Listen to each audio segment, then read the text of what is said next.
a lot of it comes from the chess game. Okay.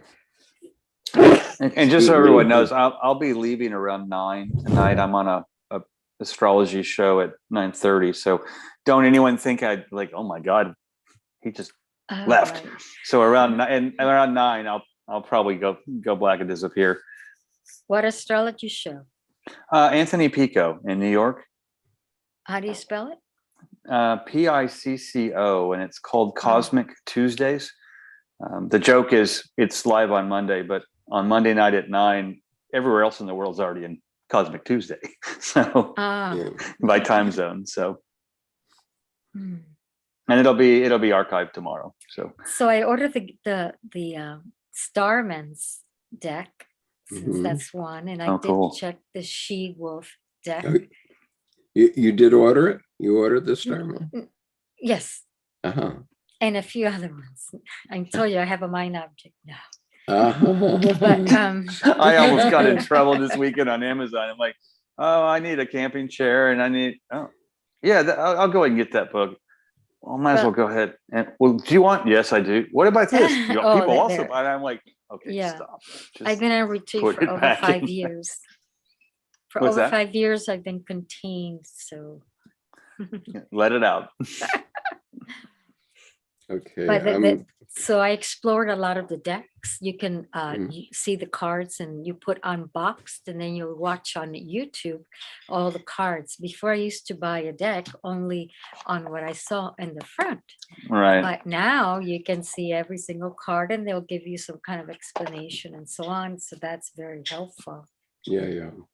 So we are on live stream now, just so you know. And we have 5 guests so far, just in the last minute. And excellent. We'll probably have more as they come. So we came up upon all different kinds of tarot decks and new words used, which are unrelated to the classic. But we find that anyone can do that about anything. But the classic way we set up, because it is so rich, and I believe the major arcana probably comes from Egypt, which is the game of life, because they were obsessed with death, so they knew life. And then to that, it was added in the Kabbalistic mysticism was added, layered with numbers and letter and number. Those are their key mystical vehicles, the numbers and the letters, and then to that, the way the chess game plays, and that kind of, which came from the cards, and that kind of created this very complete set of life that now is the cosmic one. So since Skip is interested in the 5th element, in some ways, yes, in some ways I found that it's been for so many years the same, because it is the 5th element is the realization that the neophyte discovers when he goes through the journey. And that's you are first the initiate, exactly, and then you are initiated, and then you are the 5th suit. And exactly, my joke with that is that when you get through to finish to the King of Swords, then hopefully you're playing with a full deck. And that I made it come alive and dance, and and how I create, and that's when I saw it. Sure. So Gilda, do you want to read what I sent you? Yeah. My little essay? Yeah, your little essay. Okay. It's terrific.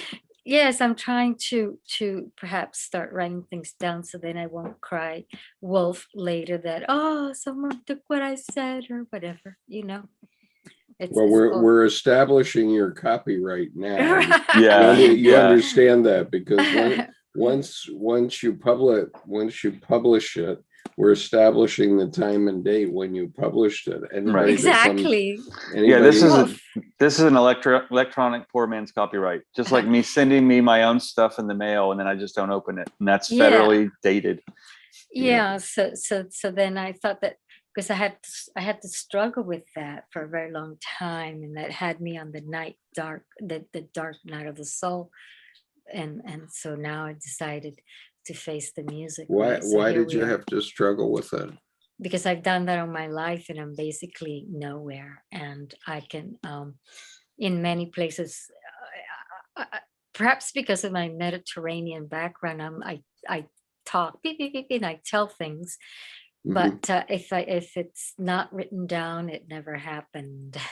Mhm. So Well, one thing I would say Well, too is, but it doesn't have to be written down. Having it here on film with the time dated on YouTube is right, sufficient to establishes establish. authorship. yeah, well, right, things are changing, aren't they? But even with your writing stuff, I would suggest too that just blog it somewhere, because I go through my draft folder, and if it's over 6 months old, someone else has already written it because it was already in the air. I missed my own boat. So sometimes it's not even stealing or plagiarism. Sometimes it's the same thought as in the cosmos at the same time. Someone else picked up the pen and you open your mouth, and you probably did it even the same day. Yeah. Sometimes.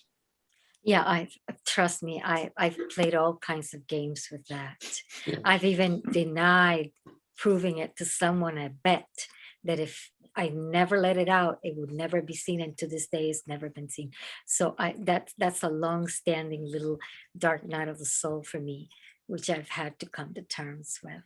So Justin Case is joining us here on YouTube.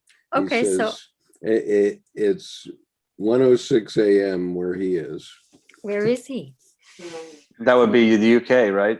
I think he's in, yeah, but I thought he said he was in Denmark, didn't he? Oh, okay. Yeah, that's okay. Yeah, no, But that would make it 2 a.m. 2:06. Because Well, he's a trooper. He must like something here. Okay. So thanks for coming, Justin. It's good to have you yeah. here. Okay, so here it is. It's Okay. it's a little introduction. Okay, so let me introduce you first, though. Okay. Okay. Our friend and colleague Gilda Cow has written a lovely introduction to the tarot, and she's just sent it to us, so I haven't even had time to read the whole thing, but I liked what it said basically. So I would love to have you read it. Go ahead, Gilda. Okay. So the game of life we call tarot is a holographic portrait scene where all are invited. How one plays is concurrent with and parallel to our own integral degree and level of engagement with inner and outer beingness. The clearer and deeper our empty mind space becomes, the clearer we can observe the landing reflection to be articulated. As well, the greater the impact for shifting from the unknown to that which can be known in order to further the next step to be expressed. These 7 balance checks are advanced ways of coming to terms with bringing an outcome from the we space. The reader, the cards, and what emerges out of the field in relationship form a we space container. Mhm. The emergent reflection will present via the invisible space in between. Free space is necessary in order to arrive, landing a new view. Whether one is playing solitaire or reading for another, these 7 checkpoints can be easily embodied.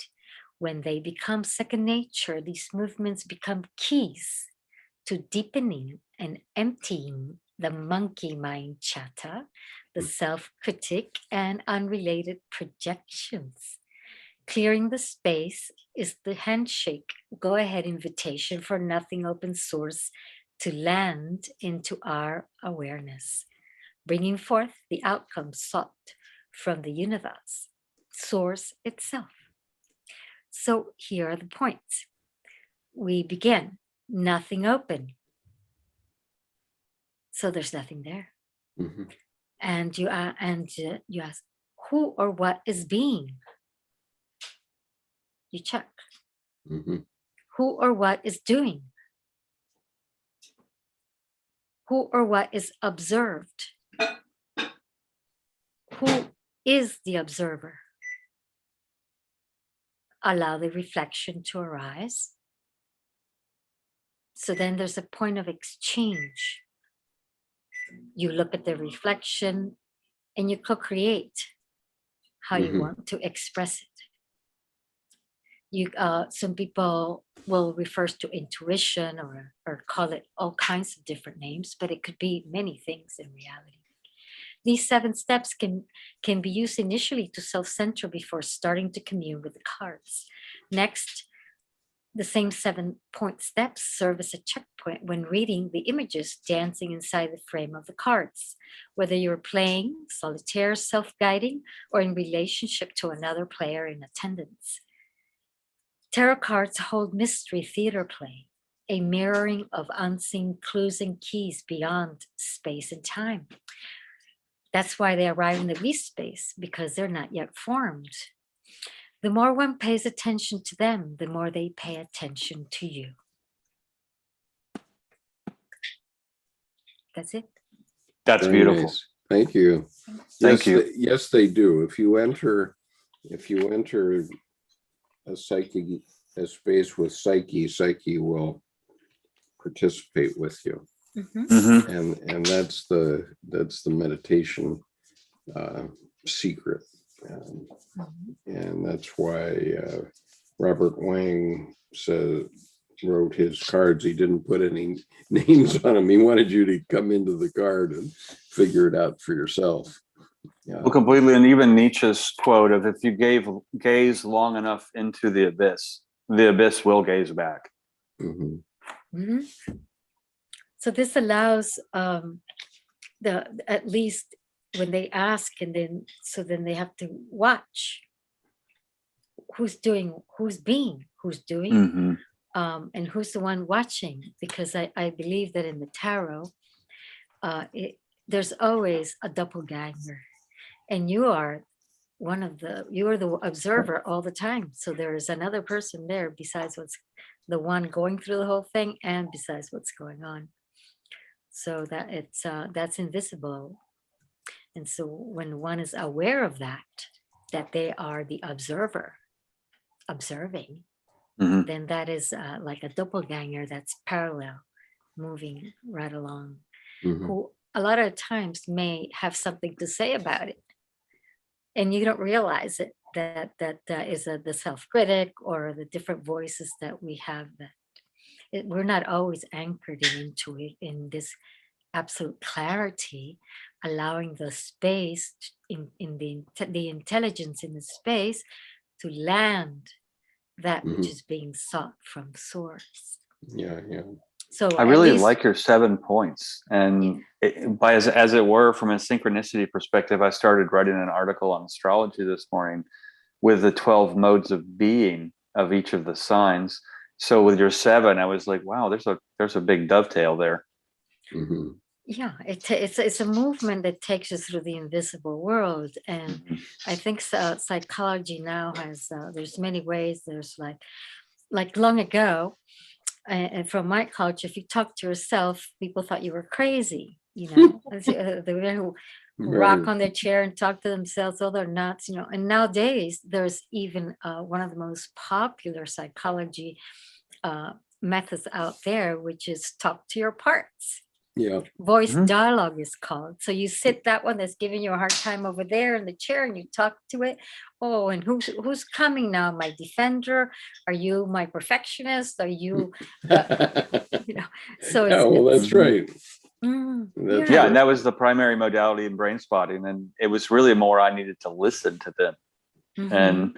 And then they basically spend out all that stuff that's on the surface, and they get to then a core message usually that they have to bring. And then there are keys. Those are the Yes. keys. The I think keys there are is as many keys as there are us, plus then right. infinite within. I mean, Yeah. Yes. The keys is to allow the space, which is an invitation for something to come. right. Yeah. So let's demonstrate that. The way I've structured this evening so far is that I have 4 decks where I've taken all the princes, for example, and we can hear each deck writer's cut on what their cards mean in that category. Nice. And so I've got the She-Wolf deck, the Starman deck, the Splendor Solace deck, and the 5th Tarot, which Patricia likes. And then if we get through all of those up through the King, then I also have the Divine Tarot, and I have the Mythic Tarot, which Raquel likes, but I think we sort of did the Mythic Tarot last week, did we not? Somewhat, and also then we had a really solid presentation that was pretty enriching from Raquel. Also, back when she did, was it the swords or wait? She did the coins. She did the coins. She did the coins. Pinnacles, Yeah, she did the pinnacles, the coins. Yeah, with the Mythic Tarot. So we got a really good steeping in that Mythic Tarot then too, from her reeling out that story. Yep. Mm-hmm.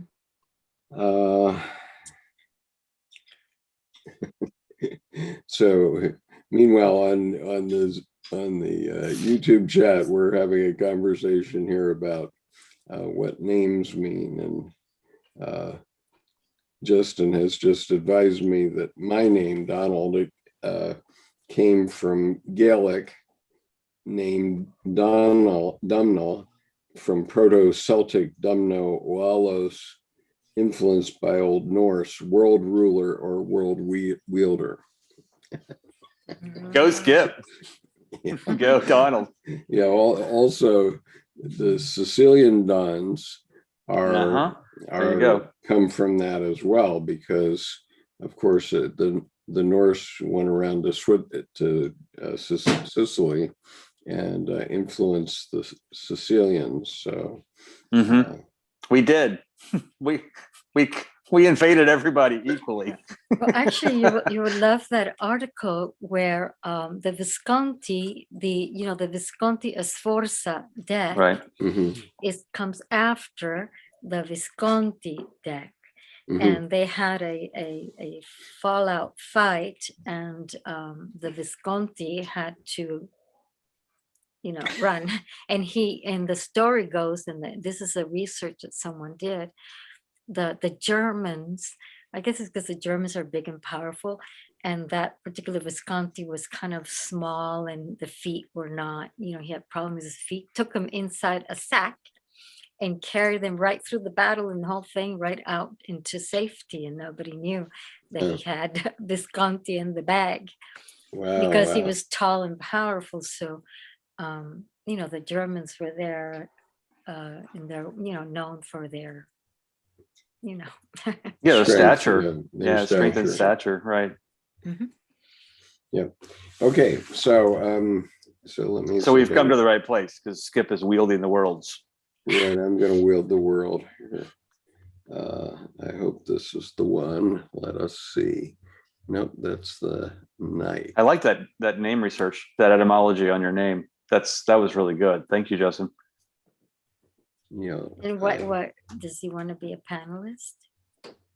He's welcome anytime, but he hasn't chosen to join us as yet. Okay. So here we go. Here are the pages of wands who vary in gender, but nonetheless they are here. And so this is the She-Wolf deck, the Starman, the Splendor Solis, and the 5th Tarot. And what I'm going to do is increase the size of each one as I'm reading its description. And so this is like the junior of the court cards, like the teenagers or and I like to call on the maitre d' of the higher self.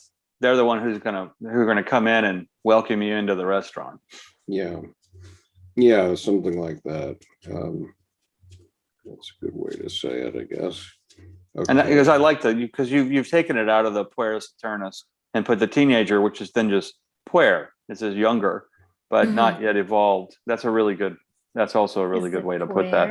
And the puella. Exactly. Okay, so here's the Page of Wands, and this is from the She-Wolf deck by Devani Wolf. And here's what Devani says about it.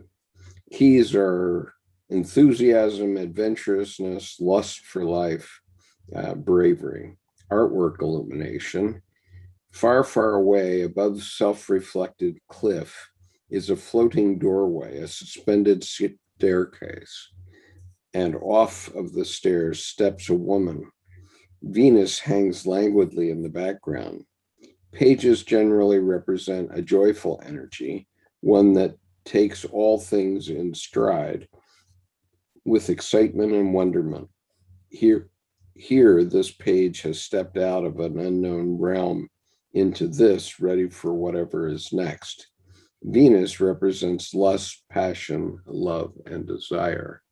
So where is Venus? Where is Venus? Yeah. It looks like the moon. That's behind the mountain. That's the planet Venus, the Oh, gas body. Okay, the Venus planet. The gas body is shown in more golden hues. Yeah. It looks like a Jupiter with the reds and the greens, but I think that's her Venus. Yeah. Okay. And so light, in her lust for life, the Page of Wands is everywhere at once. When she comes to us, we may be feeling insatiable. We may want all the love, praise, food, sex, art, experiences. We don't know how or why to stop. This may be driven by having been repressed for some time. Ten of Wands, for example, in the Ten of Wands, perhaps a near-death experience has renewed our appreciation for life, or perhaps something or someone new has come into our world and has invigorated us. The excitement is all-encompassing, electric, and perhaps a little overwhelming. We may not know what to do with all of that energy. And the shadow side, we run the risk that with this card of skipping along the surface of our emotions and not diving in when we should, paying attention only to the joys, wonders, and scintillating aspects of life, when there are actually so many layers. We must be careful that in doing so, we are not running from something. Perhaps there is something we need to face that we are avoiding. And the mantra for this is, all facets of life are my joy.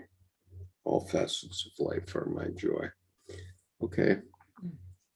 So any further comment on this card? We can. There's Gilda, also Patricia? there's also an aspect in the Page of Wands of apprenticeship. Yes. And so I'm trying to find that in this card. I see more the puer puella ready to arrive in the world here. Yeah. I see that the puer, the youth, they're arriving in the world. I see her though also leaving this world, as that's to me where she's going. To me, there's it's like a Time Bandits, the movie Time Bandits door.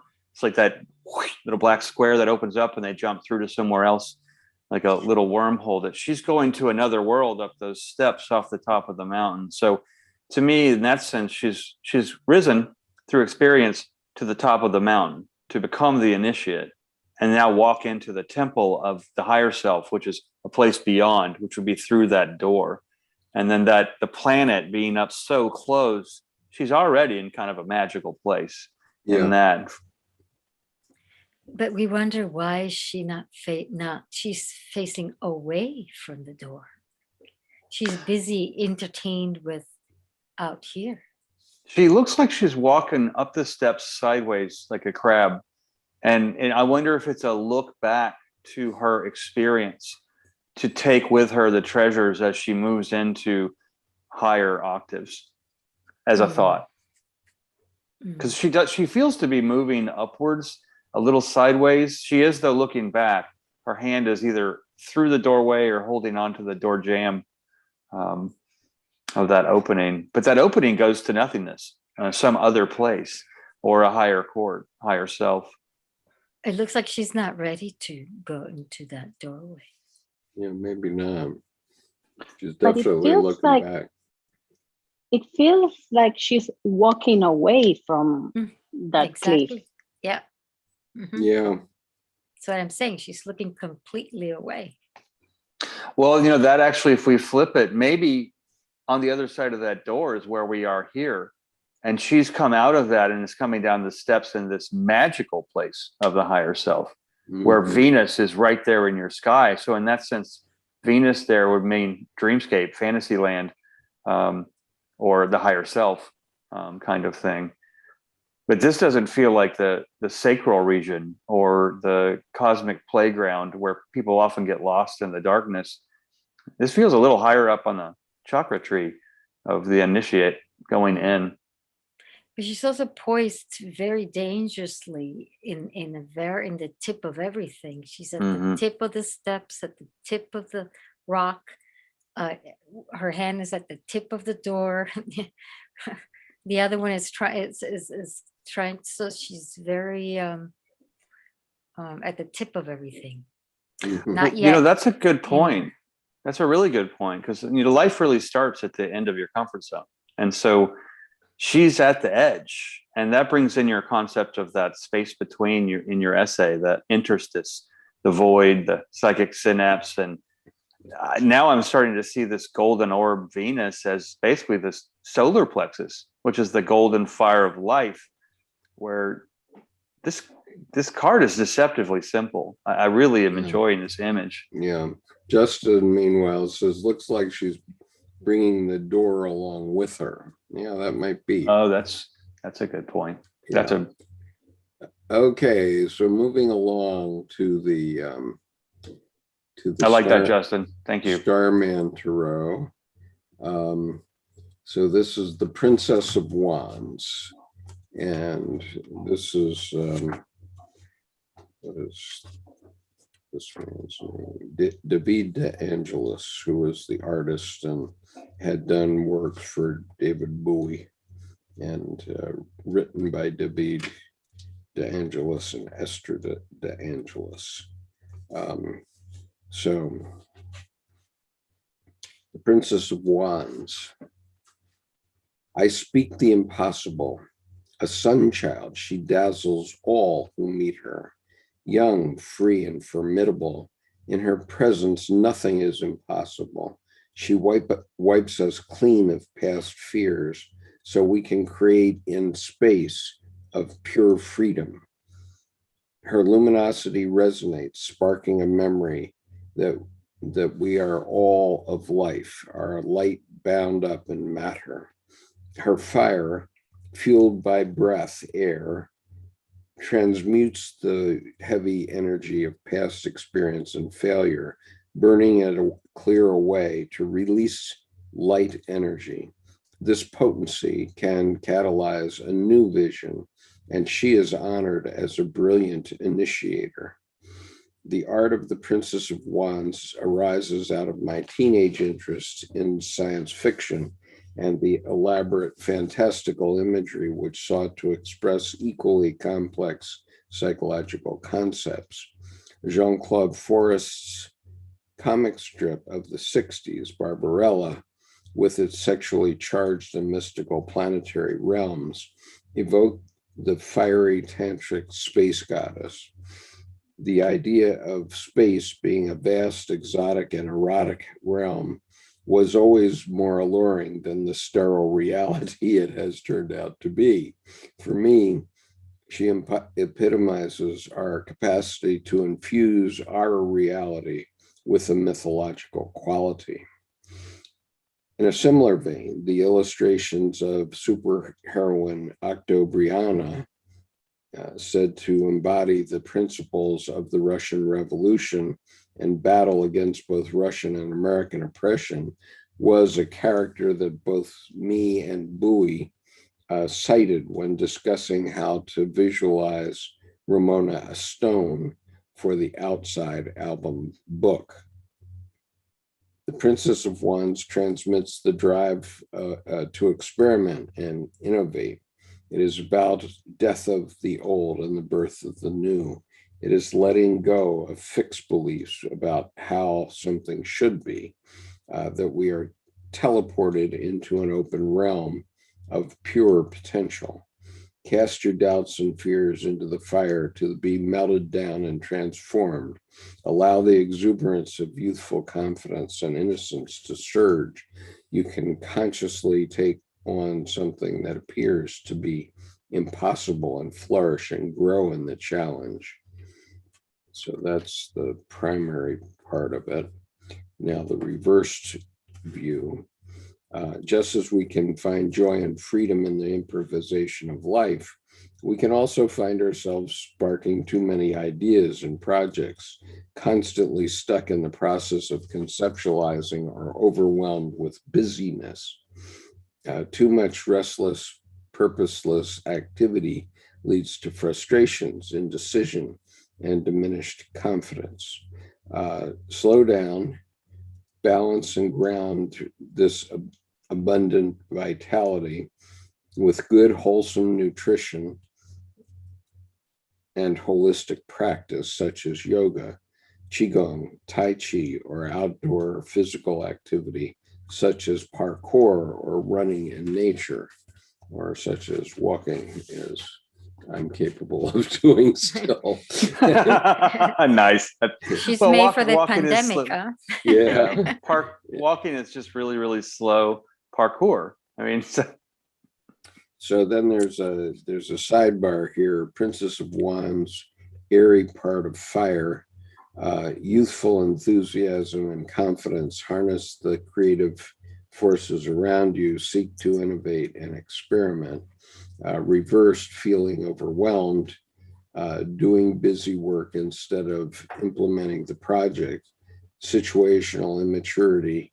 Slow down, balance yourself, and exercise your body. Oh boy, that was aimed right at my between Yes. my eyes. Yes, well, that air and fire is almost like it's there.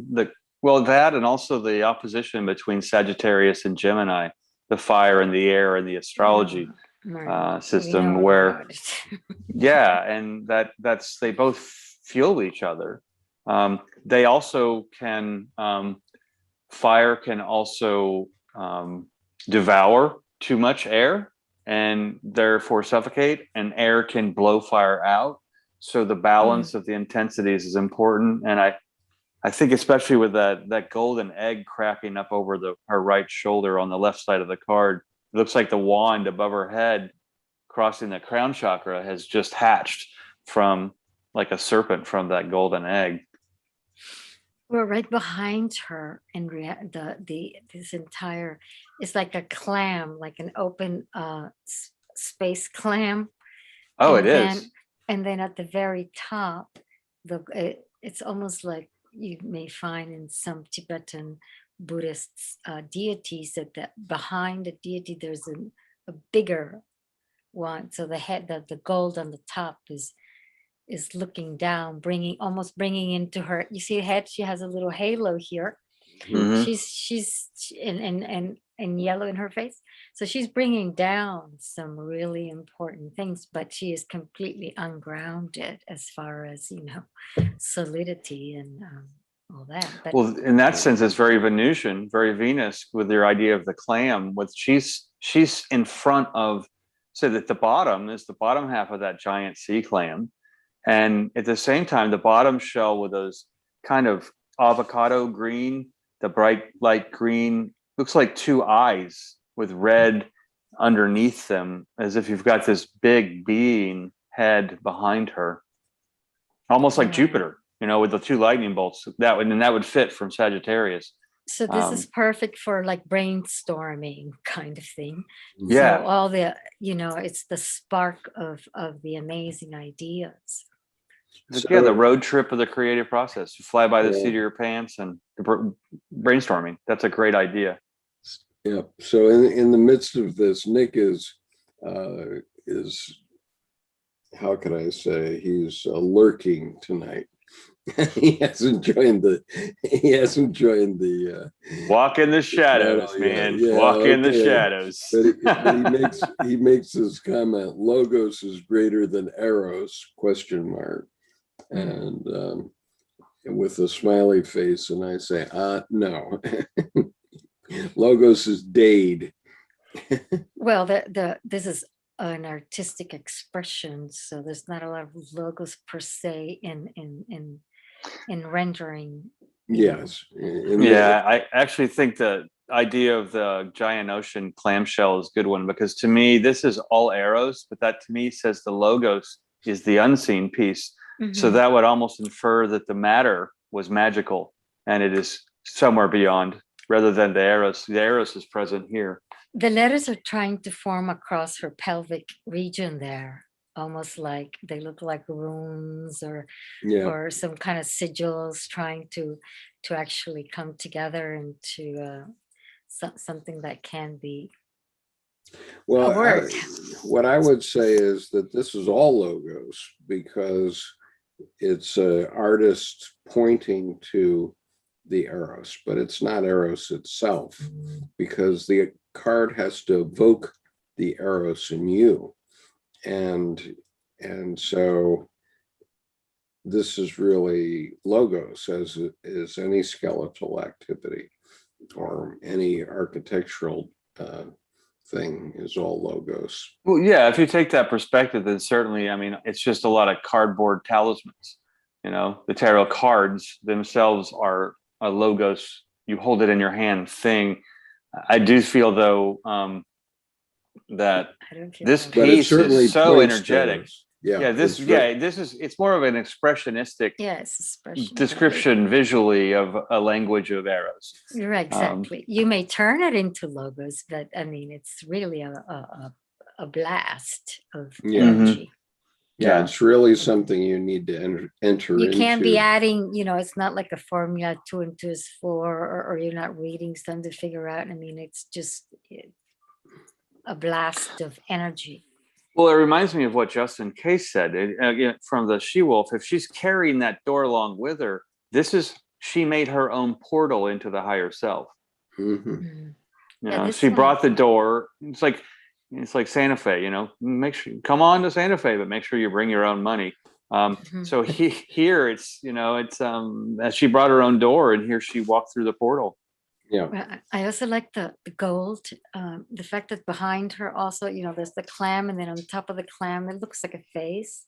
And then the gold also coming down straight and a halo over her head and her face. I mean, she's bringing something down that has possibly logos, something that can be turned into something else.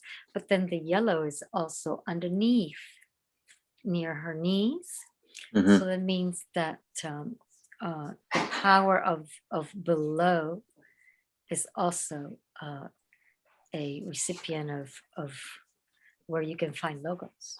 Well, yes, definitely. And all the white light and violet in her lower portion, the darker violet in the legs. There are several meditation systems that often have a repetitive white light with violet on the periphery kind of image to that. And they usually mention it up high. And I like that it's the violet's down low. But and it makes mention that the center, her sacrum is in the center of the card. And we believe that, the Kundalini, or the force of birth, and the first chakra and so on, are mid area. The heart center is not really there featuring. What's featuring in reality as actually, you're right, at a middle ground, and whereas the other one had the Venus globe and Venus, this one is located at the sacrum, at the center of power. Yeah, and that's That also the hara and the Tantian, which is Mhm. it's 2 acu inches below your belly button. yeah, that's the Um, center of all the energy that the most powerful energy that there is. And when it rises, it turns to logos, and when it comes down, it has a different effect, but it's still I just think as you're right. powerful. She's emerging because the white light's coming from that area. And if you look at the spirals Yeah, it's coming right out going of there. down out of her Mhm, leg, around her legs, it's the mhm. reverse of the mummy meditation where you use polarity to swirl your energies upward. This Right. is this This is is she's this emerging from the ground. So instead of not rooted, I think this is going higher. is the power of birth, and the birth Yeah. begins at Yes. right in that area, Yeah. versus the she wolf one that she's poised above many things on a very trying to balance.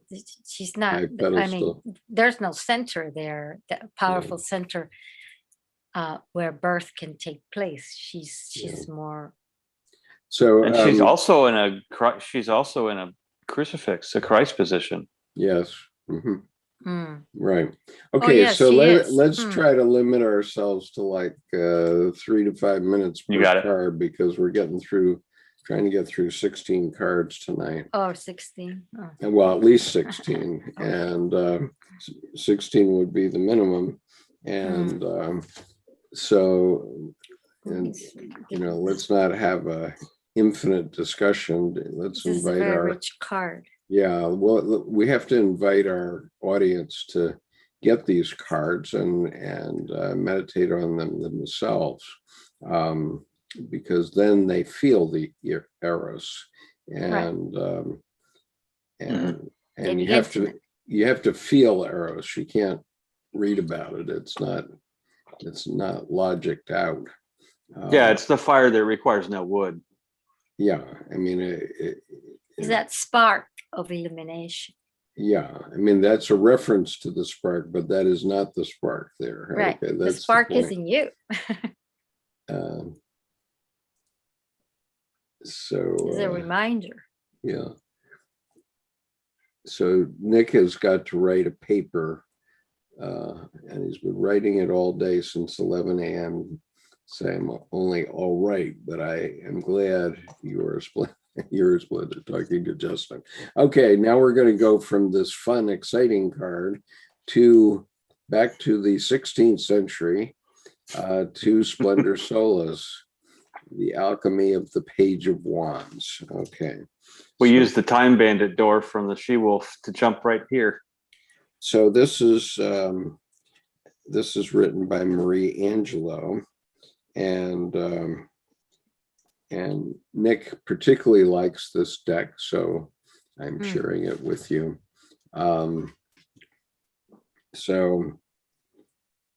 Here's the description. I am priestess royal of living fire, inner alchemy of the Page of Wands.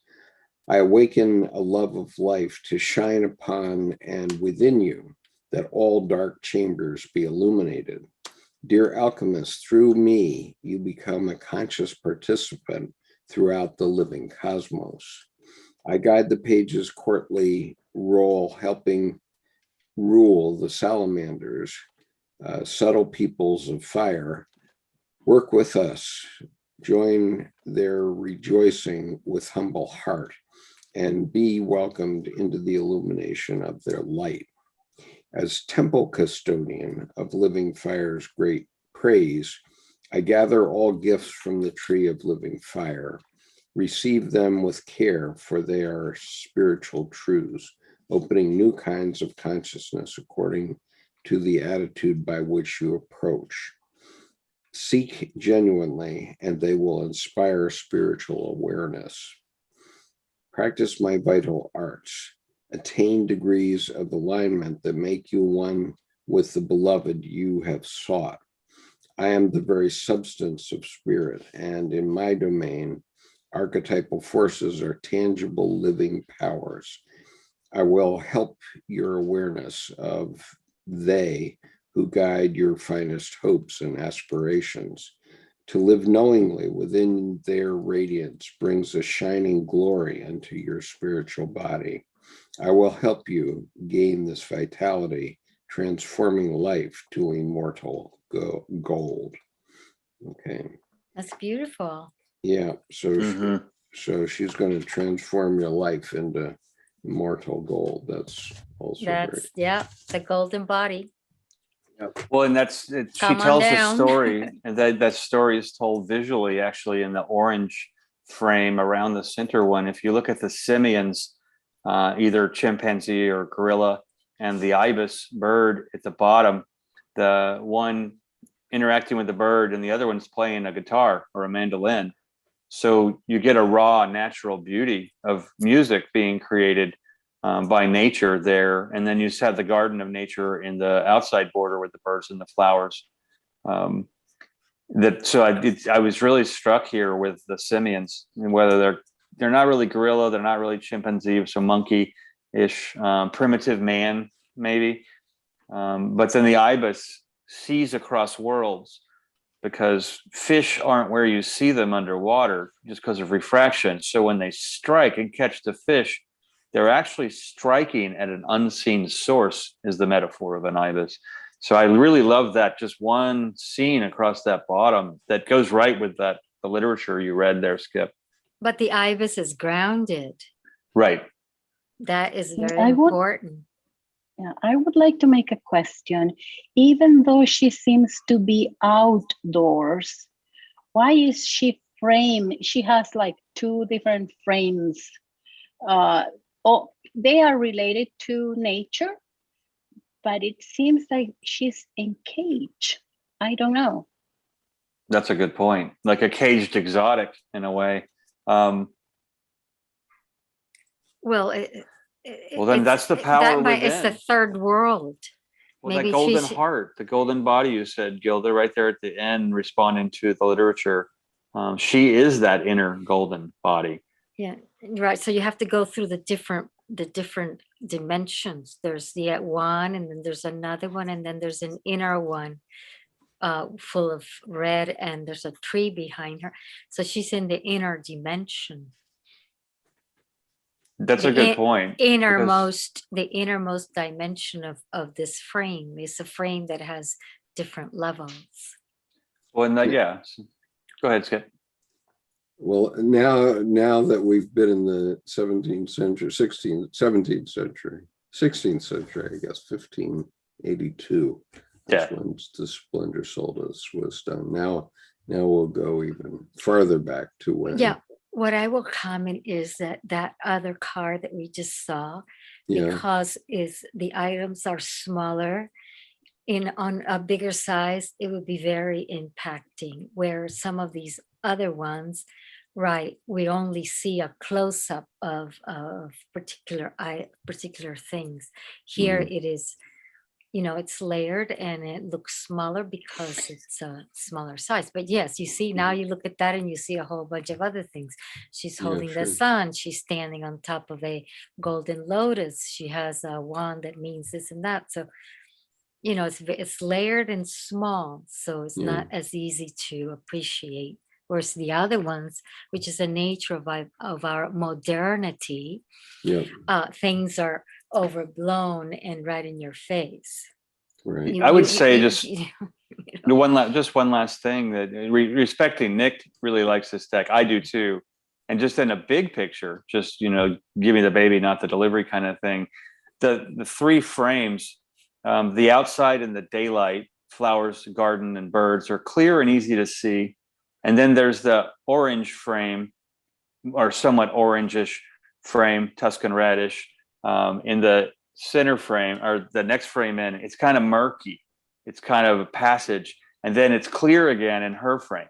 So there's that. It feels like there's a metaphor of passage from the light to the dark, or the upper to the lower, light to the depths. That's from the composition. The red is bursting right in the center. Yeah. Right. Yeah. And the alchemical symbol of fire is hidden up at the top in that red bar in the orange. So it's kind of subtle. The So triangle, you mean? The triangle. the triangle is the alchemical symbol for fire. If it had the line across the middle horizontally, right below your cursor there, Skip, and the red bar, there's the triangle. And then if it had the white line across the middle horizontally, it would be the alchemical symbol for air. Mm-hmm. Which is the alchemical symbol of air? That same triangle, but it has Oh. a horizontal bar across the middle rather than just being an empty triangle. Um, And if you turn it upside down, the fire becomes water. And then if you turn the air upside down with the bar, it becomes earth. it's very beautiful, yes. Yeah. That's, Okay, I'm going to show. I'm going to stick with the Let's see the page, dragon. the What page happened of to the princess. Okay, What- so this is the seeker of fire. This is what the fifth tarot does instead of sticking with the traditional even names of the suits. They decided to call the wands the fire suit. Mm. And so here's the seeker of fire.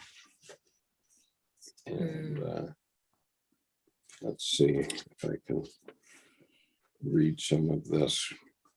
Okay, the seeker of fire is symbolized by the dragon, whose very breath is the fire he seeks. The element of fire refers to our passion and creativity. When we find our passion, we live and breathe it in every aspect of our being. And like the dragon, it gives us wings to fly. As the dragon emits fire, he clears his path of whatever is blocking his way. We look to the seeker of fire, for we seek this cleansing through fire. Fire can burn, but fire can also emanate light. Our inner light, by its sheer brilliance, can eradicate anything that is not part of our blueprint. In mythology, numerous dragon tales speak of dragon slayers. Dragon slayers represent the courage in the slaying of ego. When we put out the fires in our mind, we allow the fire in our heart to shine. This is how we rise up in the court cards of the fire suit.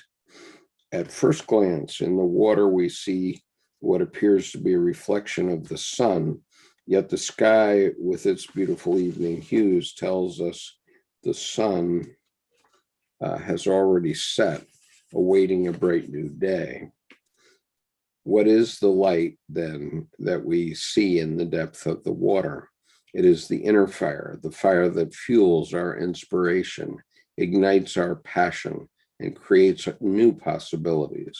We feel the exhilaration in the depth of our being, beginning to take form, ready to burst forth in a wonderful act of creation. Like the dragon who directs his flame toward his target, it is important to focus our intent when it comes to mastering the element of fire. This applies both to the cleansing aspect of fire and the creative aspect of fire. All is mutable by the light of fire when we embrace the light and become the light. The seeker of fire asks us to surrender to the flow of fire and passion in the depths of our heart. In the law of attraction, intent and focus are part of the equation. Surrendering is equally important. The source of our inner fire comes from divine light. When we cleanse our ego of its small desires, our inner light becomes a living flame. We surrender to the eternal fire that comes from the heart of the divine. Our inner fire ignites in our heart and illuminates the way. The seeker of fire reminds us there are many paths along the way. The way means only the direction we are guided in. Let the dragon's powers be a reminder of the greatness of self, whose fire breathes life in us. So that was a very clearly directed message toward Nick, who's trying to write a paper tonight. Well, can I say something about this card? Sure. Besides that, this is my favorite deck. That for me, this is an action card, because if you see this fire spewing dragon, it's on a mission. It's Yeah. like when you already know what's wrong in yourself, you take action to get rid of whatever is not helping you, right? So this is what I feel with this card. Yeah. It's action. It has the fire that will help you transform whatever is not working, but it's telling you that you already know what's not working on yourself. So you're ready to just act. Yep. Well said. I mean, I really appreciated when they said that your inner light can eradicate anything not of your blueprint. And I see the background sky, the salmons and pinks, fuchsia, reddish orange, and the red sky at night, sailor's delight. Red sky in morn, sailors take warn. And this is auspicious. I mean, the sun's already gone down, so we're moving into evening, and the red sky at night is sailor's delight. So this dragon has got some free roam. I have to share that if you wouldn't have read that definition, a lot of these things I would not be able to connect necessarily right away. The only thing that stands out for me is the fire as breath is a transformer, big time. It is the one of the origins of our transcendence, and right there, and it's coming out of the nose really strongly. But like I wasn't able to connect that the sun is down or the other things, and the fact that the dragon unites water, air, and fire. All three elements is connected to the power that it holds, because there's water, there's sky, and there's fire coming from the snow. So that breath has the power to unite all of that. But the other things, unless I read it, I simply would not be able to. It doesn't, Yeah. Well, and there's the concept of earth as the dragon too, because the old adage, winged creatures have no need of gravity or fear of the ground. So the fact that it's up in the air, there's no earth, and that sun below the ocean, the inner light, the inner breath light. of the breath of the inner yeah, light the projected inner light. there. It's projected there, available to become. That's what I understood that to be. Right, and the dragon is more of an underworld creature. So it's almost the dragon has come up from under the ocean, and the bright light has gone down into the ocean. So in a sense, there's a yin-yang symbol going on here with the white dot or the gold dot in the depths or darkness of the ocean, and then the darkness of the dragon dot in the light of the air out here above in dusky daylight. Well, according to mythology, they live in caves. There you go. And that's, they live in the earth. Yeah. But he's out of the cave for sure. In this deck. But what I also find interesting is that it is a transcendent kind of image, because it's almost a full Ouroboros, but it's got just a little space ready to to move on into the deck. But it's clearly holding water, fire, and sky, and it's got wings, it's got everything. It can be on earth, everywhere. And it is moving on. That's why there's no earth. Well, that actually is transcending. That's why there's no earth. That's really, really a good point, because Aries is the first sign in the astrology modality, and Aries is fire. And what's interesting is the mode of being of Aries, the two words that Aries has as its philosophy, so to speak, is I am. And so that fits right there with about to bite the tail, about to complete the circle. Yes, and what's interesting is there, what's interesting, the last sign of the zodiac is Pisces, and Pisces' two words are I believe, and the ocean is there below. So it's interesting to me that whole you really hit on the life cycle there, even from an astrology standpoint of the potentiality, what's about to happen. Yeah. So if you know the dragon, you will know that the dragon is actually a very rare animal, because it can go in the water, it flies, it has fire, it has all the elements. So right. Okay, I wanted to show you one more card before we lose Jordan here. I'm gonna go ahead and step out. there's the card, Oh, which is the Page of Wands in the Tarot of the Divine. Okay. oh, that's beautiful. And so I'll read the story. You don't have to stay for the story, Jordan, but I'm going to screenshot that. this is where you're going to start reading. I hope you have a lovely time, Jordan. Yeah, good luck. Thank you. Break Thank a you. I'll leg, see you guys. break a Thank leg. you. Thank Yep. you. Take care. Bye, Jordan. Yeah, Thank you. Jordan is going to be interviewed about the tarot tonight on another podcast. And so this card is again the Page of Wands. And this is called Mundo.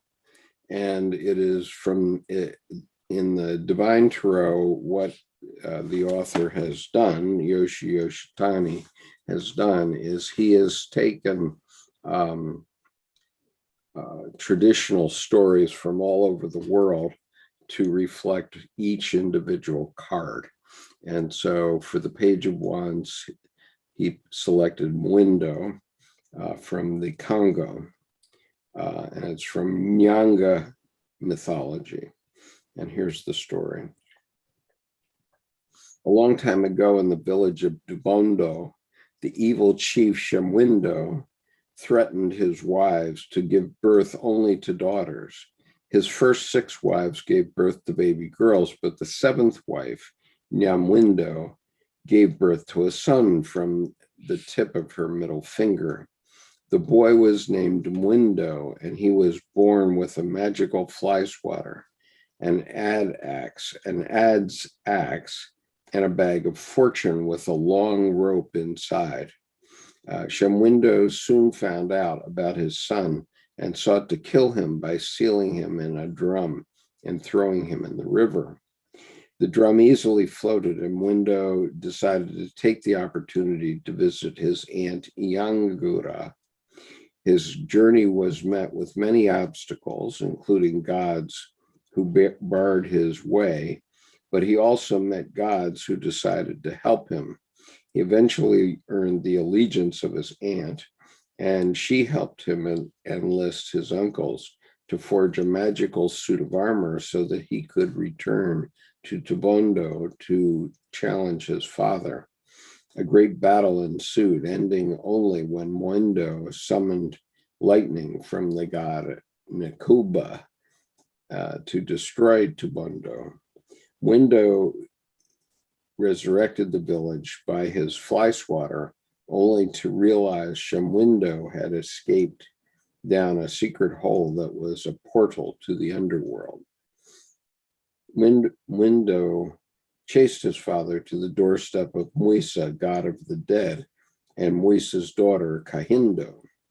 Mwendo befriended Kahindo, and she helped him defeat her father's many tricks, including growing and harvesting a banana plantation in one night. But by the time Mwendo defeated Mwisa, Shemwindo had already escaped out of the underworld and up into the sky. Mwendo followed him and gambled with the sky god Shebarunga for possession of his father. Mwendo eventually won and took his father back to Earth. Once back in Tubindo, Mwendo rebuilt the city and married a human woman. He had 3 brass thrones built, which floated 10 feet off the ground. His aunt sat on the right, a strong advisor.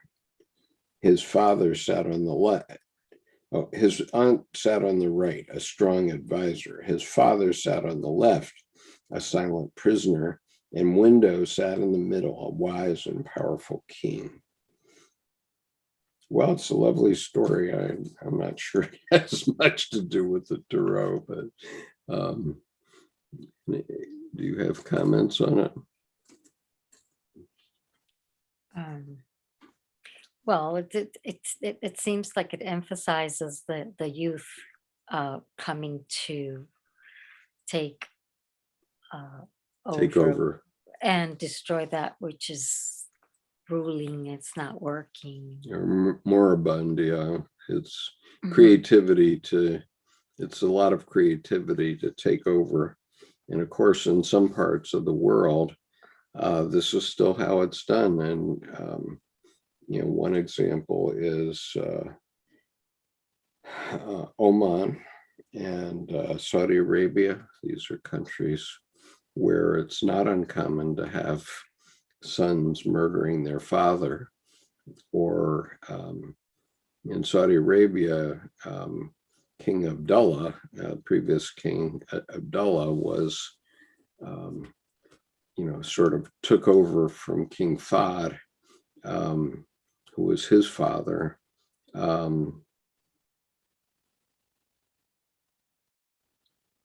a very interesting way, but he became crown prince.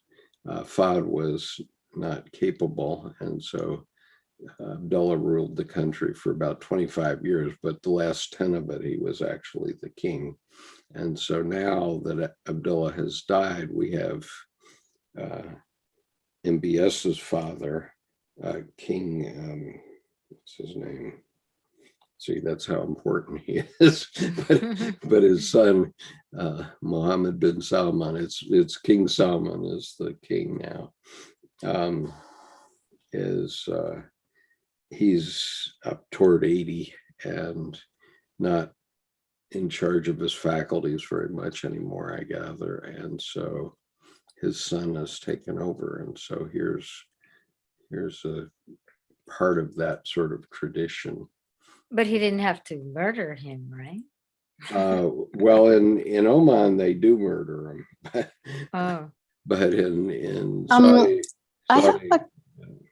I have a question. Why does she have, it's her left hand, I think. Why does she have a knife? I think it's kind of a knife or a blade instead of, I don't see the fire symbol here. She's going to transform something, but with a knife and not with fire. Well, I think the swish thing above his head is fiery. It looks like a flame. It looks like a torch, actually. Oh, you think? Well, yeah, it could which be. may be why I selected this image in this story. But anyway, I was originally very taken with this deck because I like the imagery. It's pretty, it's beautiful. But sometimes some of these connections that Yoshitani makes are a little bit vague. That's what I can say about them. Well, I get the fire from the posture that she's wearing red. Mm-hmm. I mean, this child is on to something. So the fire exudes out of the picture. Yep. But the symbology, well, for somebody that's learning, let's say like me, it won't be clear. Right. Like it's not. It's a little bit harder to talk with this card. Yeah, right? Because it wouldn't be clear, is what you said, right, Patricia? Yeah, but I love the imagery. I mean, all the abundance that is surrounding her. It's beautiful. I mean, and she seems to be empowered, right? Yes, definitely. No, but I thought that was the boy. Yeah, it is a boy. So Window is a boy. It's a boy. But you know why? Oh my God, I changed it. I'm sorry.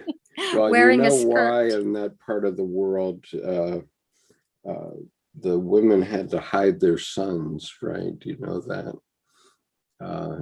For example, in the harem in Turkey, the Sultan, he might have had 400 wives there, but if ever they had a son, they would hide him in the harem and try to protect him, because among other things, the other wives might try to kill their son to keep him from taking power as opposed to their son, and also be to protect them from their own father, right?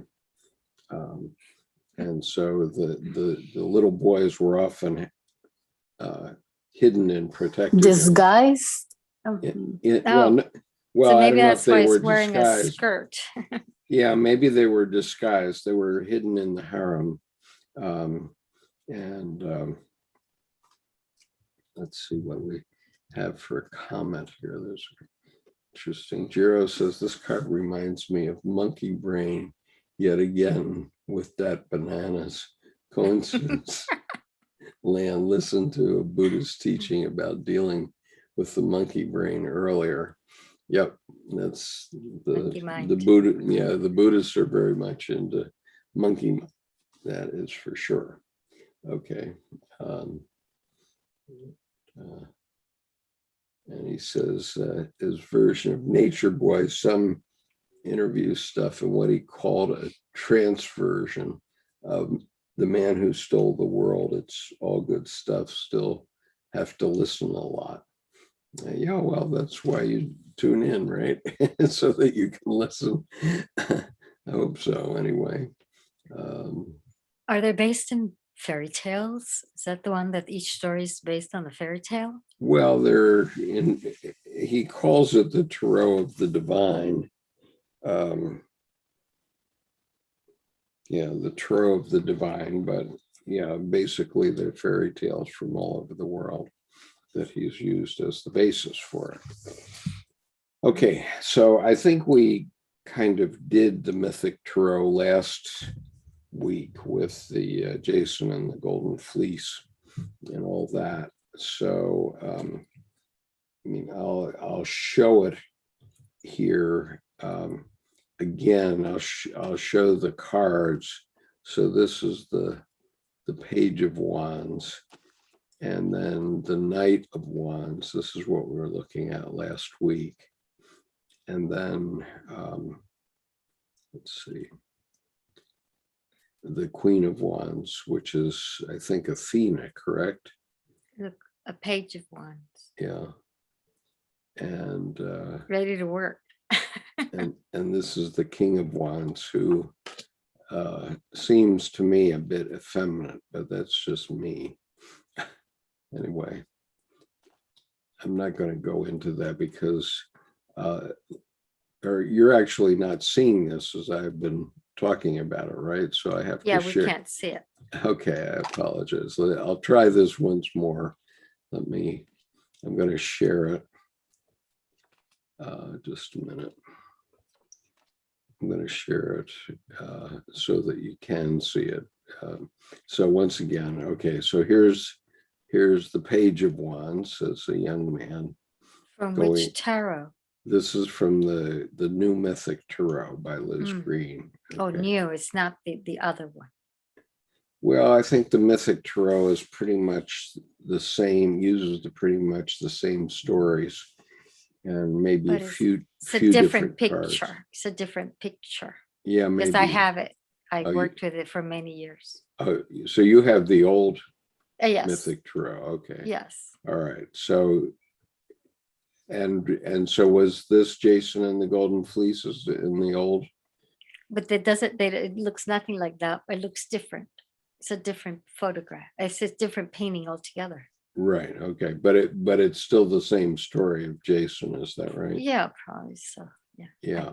Okay. I never followed the story. I followed the. All right. So that was the Knight of Wands, and we did this last week. And here's the Queen of Wands. So it's changed a little.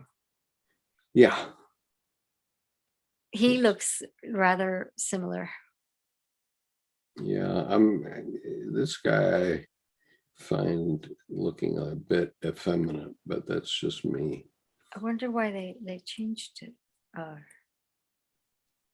enhanced it, or what were they doing? I have no idea why they would have changed it. But anyway, they did. And so shall we go to the Princes and Knights of Wands? Well, it makes the other ones a relic or antiques. Yeah. You probably have a collector's item there. Yeah, it's used and abused.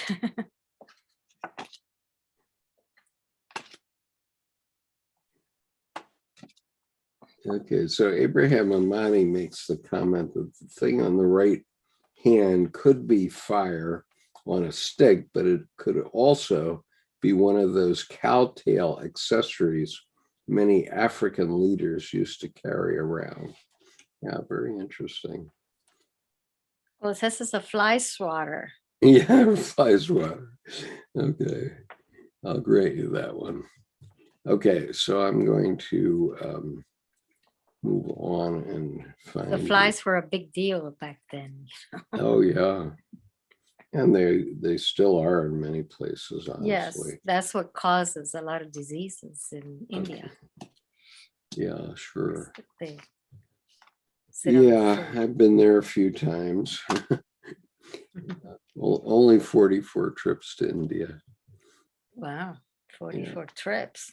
Yeah, it's hard to believe, but true. Okay, so now I have the Prince of Wands. Is that what this is? Yes. Okay, so now we have the Knight of Wands, or the Prince of Wands. And we'll start again with the She-Wolf Tarot. And here it comes. Boom. I like what she writes. Yeah, they're both beautiful writers. And we've been enjoying both of their decks since the beginning. And my friend Eva Ryder had said that she didn't like the Starman Tarot and had sent it back. And I said, well, you might want to reconsider on that. She, David Bowie is her muse. And so she was I guess for some reason, she was a little offended by the Starman Tarot deck and didn't feel it captured David. And so she went back to the Thoth deck. But anyway, okay. So we are in the Knight of Wands of the She-Wolf deck. Keys, this is for Cancer and Leo. Keys, overpowering, sensual, convincing, animalistic, emotional. Artwork illumination.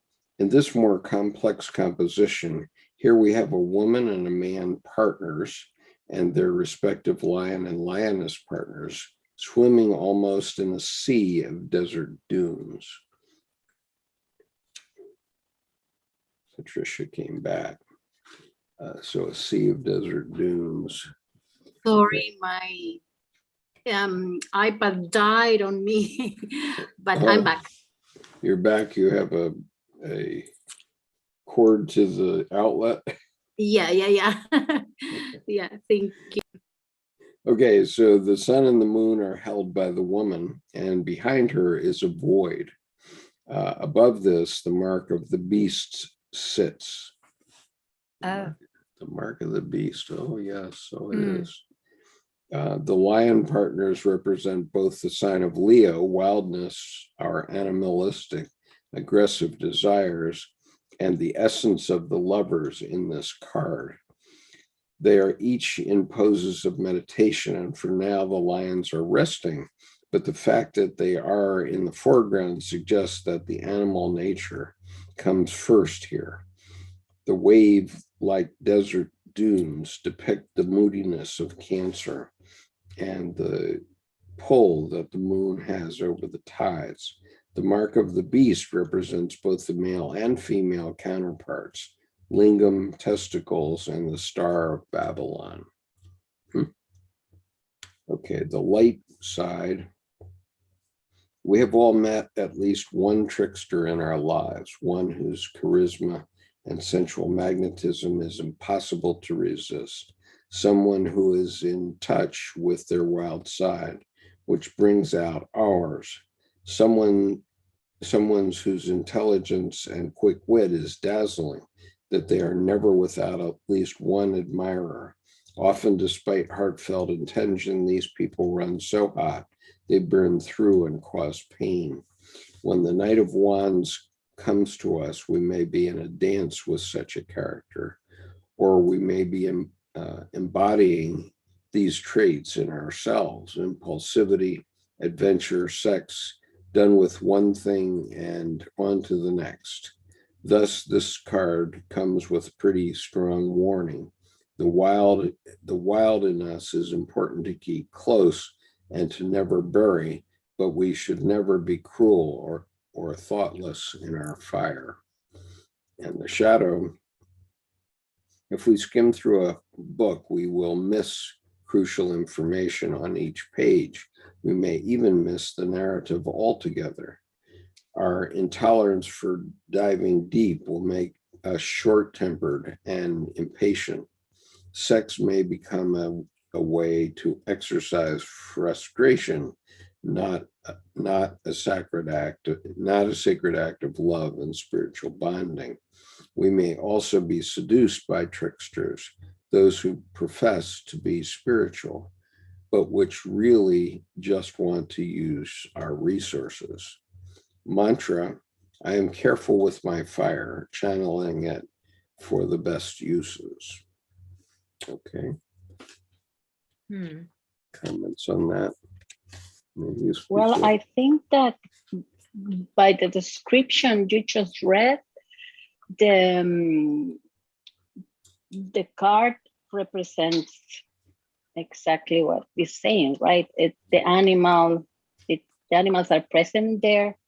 The woman is balancing two planetary, or well, one is the moon and the other one is the sun, right? But it's Right. like balancing those opposed forces.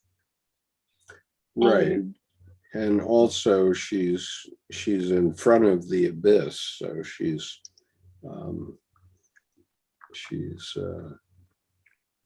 the only thing is that I see it kind of passive, this card. I wouldn't say it's an action card. Yes, I agree with that. Very definitely. Yeah, I believe that knights are riders. They ride either a wave, a band wave, or they are riding. There's this movement. It's got a trajectory, a movement going on that I don't find here. It's not nowhere there. This is too passive for a knight, maybe. Especially Knight of Fire. It's implied that it's residing inside the lion, inside the lioness, inside their combination, but they're not riding. The page has moved on into something that allows it to ride. So it's also has a partnership between the writer and what is being written here. This is not there. Nobody's right. I don't Nobody's get that. riding here. Yeah. If they were like the lions were standing on their way out or something, then you would say, that something's moving. But here nobody's moving. Nobody's moving. Or maybe what she meant is that if you go inside in meditation, suddenly something moves. Okay, I'll grant you that. But in all other, she can't stay there with the sun and the moon for very long. Right. Okay. So he will be self-tantric. Yeah. And she's just, so in that way, that doesn't quite do it for me in that sense. Maybe he's riding in the inner self. Somehow. That's what I'm saying. But what about everyone else there? Right. That's the problem.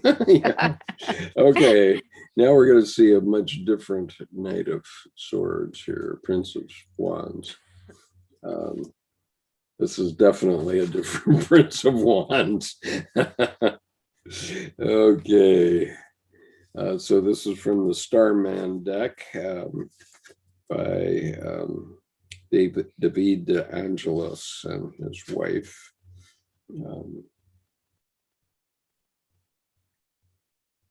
Esther De Angelis. I passionately set out to conquer. That's more like it, right? And the fiery crown in the crotch, good Lord. Not subtle.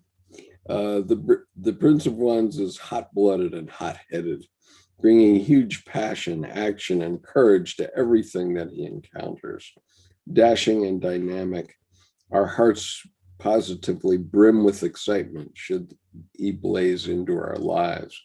However, his daredevil, explosively progressive actions may leave a trail of burnt debris as he relentlessly pursues his triumphs. Nothing will hold him back, and he's quick to flash you a grin and stride forward, fearless to the end. Often regarded as a revolutionary, he is the archetype athletic hero, set to conquer a despicable enemy or a despot. He was unquenchable self-belief. He has unquestionable self-belief, and as a true visionary and adventurer, he believes he can change the world and should be lauded for doing so.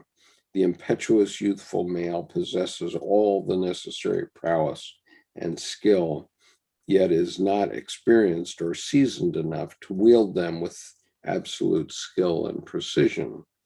I see him as a long-haired youth, part Ziggy-like alien, larger than life, bringing a message of hope, attired in his splendid retro-future armor. He is surely too dazzling to be hurt. Yet in the dark realms of life, he must face being hurt. His youthful splendor will be vanquished by life and the passage of time, a great sadness. Nevertheless, there is something astonishing about the hero, the freedom fighter who, without a second's thought, will face the most formidable adversary. I remember friends of mine joining the army, barely men, imbued with a passion to actively seek out danger and test their mettle. One in particular, a lithe, boyishly good-looking hero at an elite green berry, never made it back from the Falklands conflict in '82. At 19, it seemed impossible that someone so dazzling and young could perish in the mud of a distant land. Despite the flurry of excitement at the appearance of the prince, the great catalyzer, this card acts as a warning to not rush into things. Don't be fooled, though. War is the least likely cause of death of the young and valiant. Road accidents, followed by suicides, are the biggest robbers of life of our princes. Youth is notoriously bad at assessing risk, so eager are they to seize life by the scruff of the neck. This key here is to use the Prince of Wands' fiery color, exuberance, and sheer courageous zest for life skillfully. Take on the entrepreneurial spirit and leap. Think big and believe that you can conquer. Be the one to stand up and speak out for change, and to determinedly and fearlessly pursue your dreams. After all, you only get one shot at life. Reversed, the magical, synchronistic, and amazing energy of the prince has disappeared and been replaced by restlessness, anxiety, and a serious depletion of energy. The natural highs of the prince have turned to lows. Focus on rest, relaxation, fitness, and a nourishing diet, creating the space to plan and properly illuminate your ideas. Without decent fuel, earth, physical, and air thought, your flame will be extinguished. And the sidebar is Prince of Wands, fiery part of fire. Expand energy, rush into the action, leap up and speak your mind, be bold, reverse restlessness, anxiety. What comes up must fall down. Take a step back, don't run out of fuel for your life. Okay. Mm. So how many young men that went to Beach Week in Florida got this card in the reading before they went? Yeah, all these young people have gone out and jumped into huge crowds in the state where the virus is 60% more transmissive, and good Lord, what are they thinking? Did you want to comment on this card? Or Patricia? I like the, but the card is not up on the screen. I'm going to put it back for you. Okay, there it is. Yeah, in reality, I can understand why a lot of people are. Initially, I was like, "Wow, this is like two," when you first brought them a while back, but they are really beautiful. And you see the little animal below. It's standing. It's ready to move. It's not sitting down. You know. Mhm. You see the little animal, the small cat or something. Yeah. And also it shows that up above the dripping of the paint, it's rather like a jail, and there's behind it, there's someone there. And What two is eyes on each side, showing that you have to pay attention, otherwise you will end up, you know, imprisoned in your own. I moved away for a little bit, so I don't know if you mentioned this already, but what's the meaning of those fussy faces that you can see? There's like two faces. One is I would say a man, and the other one is a woman, but Yeah. I'm not sure. Those are society, civilization that's ready to hold you back. Where is Oh. that? Where are the faces? You At mean the top, at the top behind the torch, behind the drips. That's the one. Where's, oh, okay. Yeah, that's what I mean. That if you're not careful, you went behind the bars. Yeah, that's Mhm. right. Oh. Mhm. If you're And afraid to go out into life, you're going to end up in a civilized world where you're just one of the minions. And then I like the shadows too on the side. You know that it's Oh very yeah, the paintings. When I read about it, since it took them so long to make and so on, they're very rich in symbology. And So- what is the meaning of those 5 crowns, the golden crowns? well, maybe they represent youthful strength, I suppose. But why 5?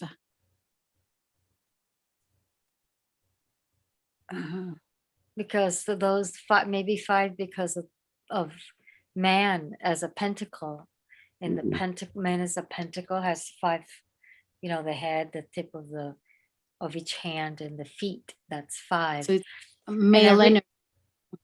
You know, I don't really. I think that because a lot of the times I've noticed that they feature the sacrum, and one of my mystical teachers, that's where they hold their center. They don't hold their center here or up there, anywhere. That go there. Yeah. Because that is an invincible place. That's where we are born. That's where we get it. That's it. You can move it up and then transcend into light and so on. But and a lot of afraid to go there because there's dark. But in the dark, everything you see, you can only see light if you're in the dark.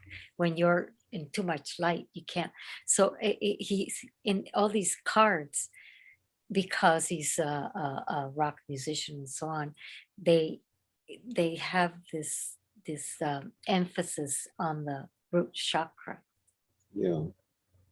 As important, and that's very rare. You don't find it in too many tarots. It's a crown. I mean, he crowns it. He puts the crown in the sacrum.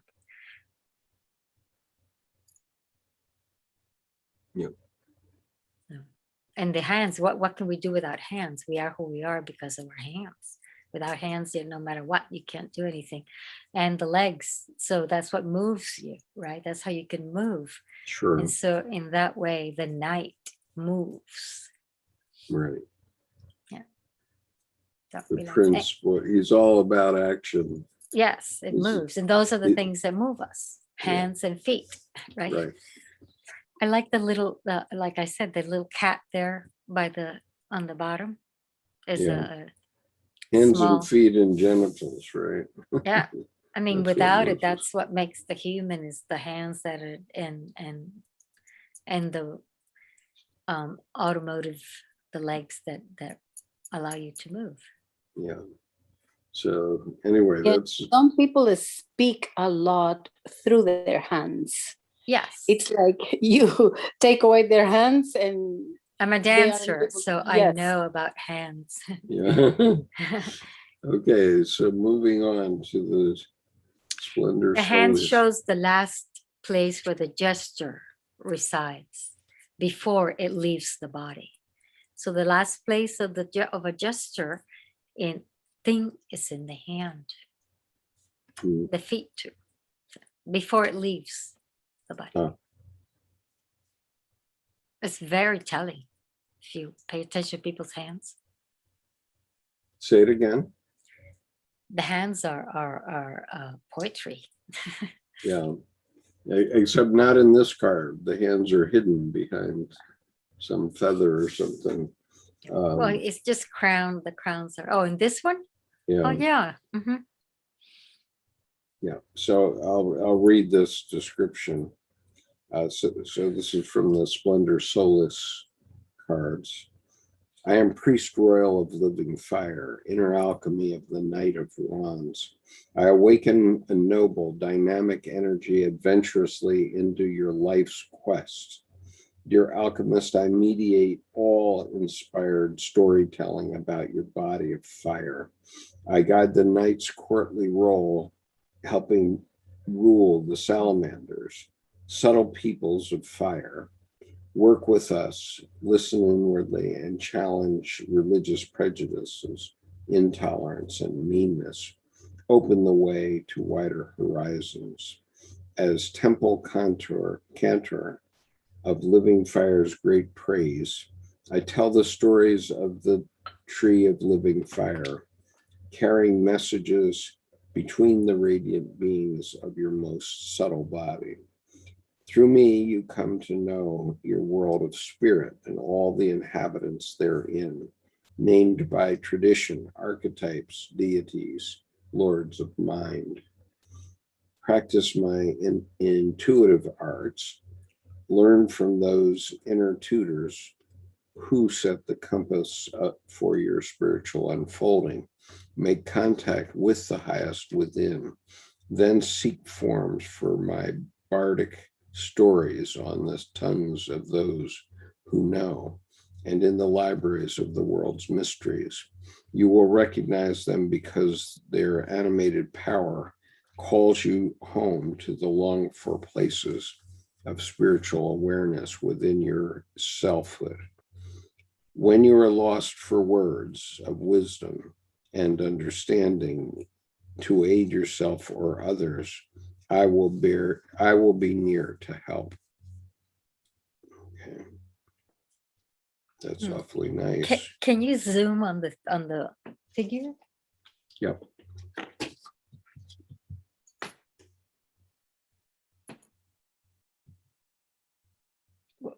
But what is that in the hand? Oh, Oh, is it his? No, he's got a crown. I wonder if this is a bird, like a pet bird. Well, they look like feathers, and then sometimes you have things like hats for your Yeah, that's head what it looks like. that have feathers. Yeah, feathers. I mean, but it feels like he's hiding something with his Oh. hands. He might Oh. have.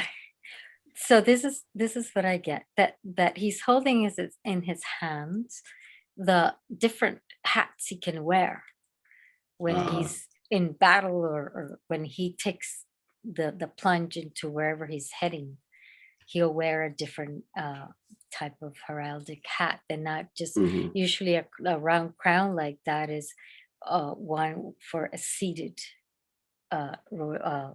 monarch, Mhm. and not for one who's traveling on a horse. Mhm. So the other one seems like the different ones he wears, that's what he wears, but he's not wearing it right now for some odd reason. And he has that star right here in his throat. It looks like that, almost like that star doesn't belong there. It's very strange. Yeah.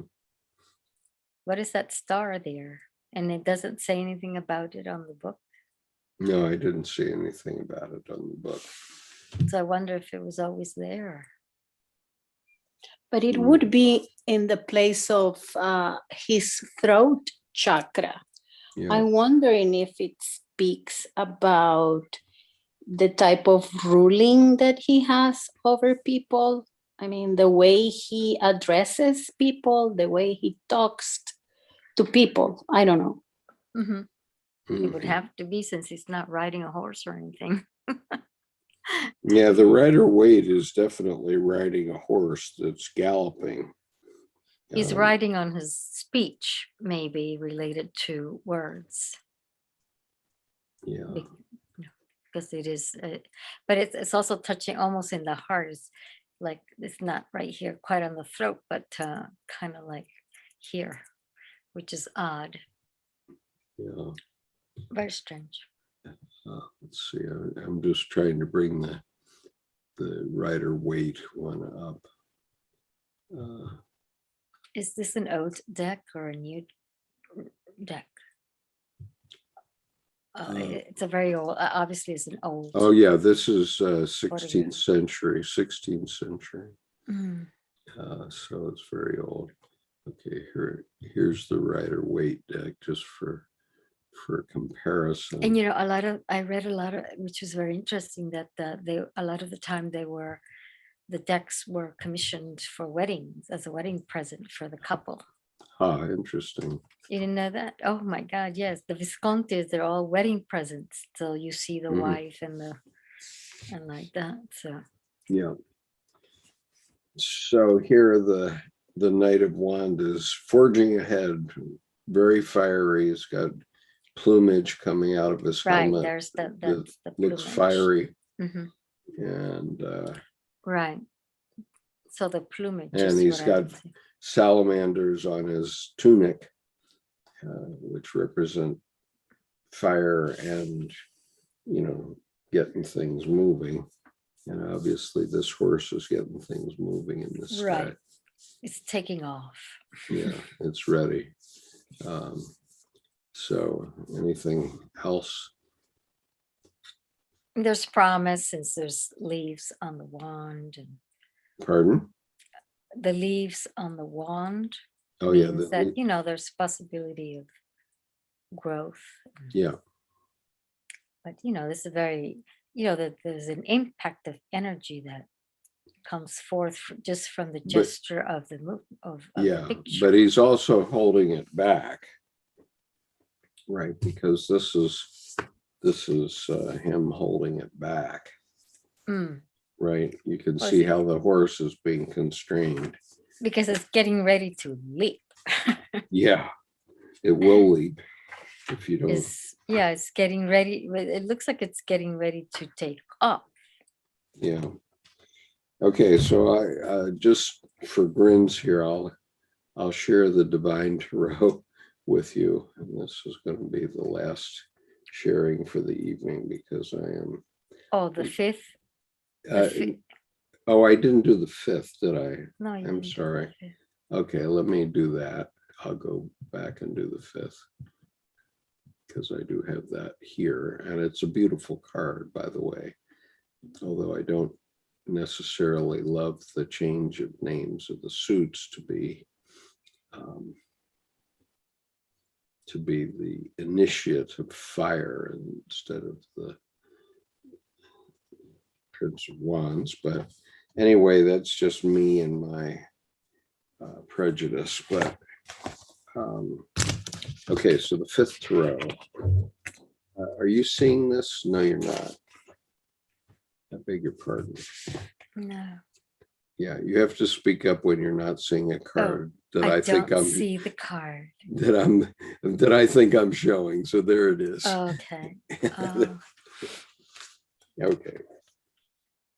mhm. So the initiative fire takes the form of the thunderbird or phoenix that rises from the ashes, ignited by its own flames of passion. The thunderbird can be seen as the dissipator of old patterns, the great renewer who rebirths. As initiates in the suit of fire, we come to realize the depths of the phoenix through the transformation that occurs within us. As we rebirth through the element of fire, the flame of eternal light glows in our heart and rises with tremendous strength to fulfill the purpose of its calling. The pulse of creation itself summons the initiate of fire. I like that. The pulse of creation itself summons the initiate of Very fire. nice. Yes. Yeah. In the image of the card, the phoenix of flame against the tranquil blue-green background carries the promise of transcendence. The fire burns without destruction, but with an unstoppable force that is the joy of creation itself. This is the joy of the artist, the poet, the visionary. It transcends old beliefs and dares to fly beyond the ordinary and the mundane. An initiate of the mystery of fire recognizes this truth with reverence for that which was and an exuberance for that which is to come. The creative aspect of the initiate builds upon what has come before with gratitude for what was and emerges in a burst of light and life that surpasses all that has been. As vibrations rise in the heat of the flames, the initiate keeps clearing the path energetically until the flow of the creative energy burns increasingly and creates continuously. We see this again and again in moments when we surrender to the divine life force that flows through us. May the force be with you. When we align divine light with our creative gifts and talents, the field of dreams explodes in amazing arrays of colors and light. The initiate becomes the thunderbird when he attunes to the new energies of the fifth dimension, fanning the flames of creativity and opening up to the expanding universe. This newfound inspiration is like the highly charged energies that exist after a thunderstorm. There is so much information that converges in the moment before a flash of lightning. Then it erupts, releasing tension and passion, creating in total darkness. The bolt of lightning and everything around it is illuminated with the essence of transformation and resurrection. In the crisp aftermath of the storm lies the mystery of the phoenix and the birth of the true initiate.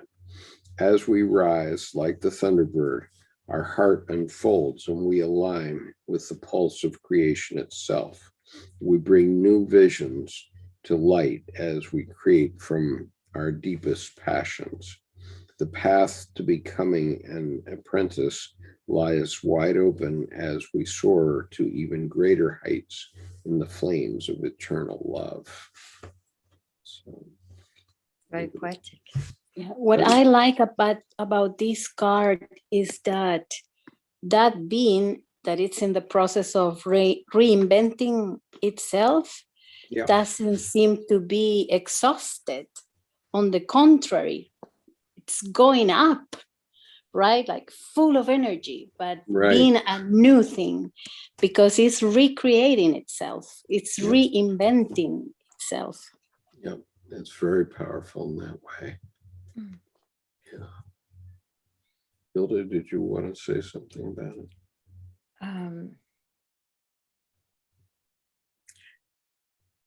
Yes, it's got the energy, And in its way also, it features almost like the shape of a human being, not yet quite formed fully in its splendor, since you see the body, the fact that the bottom of the bird is still long and attached, and this looks like arms and the head. So it's almost like hasn't yet fully formed, is complete. The form is not yet. It's to be, but it's on Yeah, its it's way. to be. Yeah. But it's on its way, powerfully so. Yeah, I like that idea of the phoenix, that's for sure. It's fire, you know, and Yeah, since it's right. made out of fire, it's definitely you know, zooming across the cosmos. Yeah. So one more, I'll share the Divine Tarot here.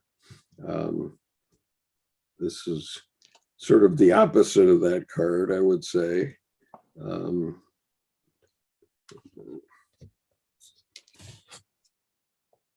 See what I'm doing here. There it is. Okay, this is the opposite, I think, in terms of appearance. Oh. Okay, so this is the Knight of Wands for the Divine Tarot deck, and it's called Tatterhood. It's from Norway, a Norwegian fairy tale. Okay, so there once was a queen who wanted a child but was never blessed with one. Eventually, she found a beggar woman who told the queen to pour her bath water under her bed.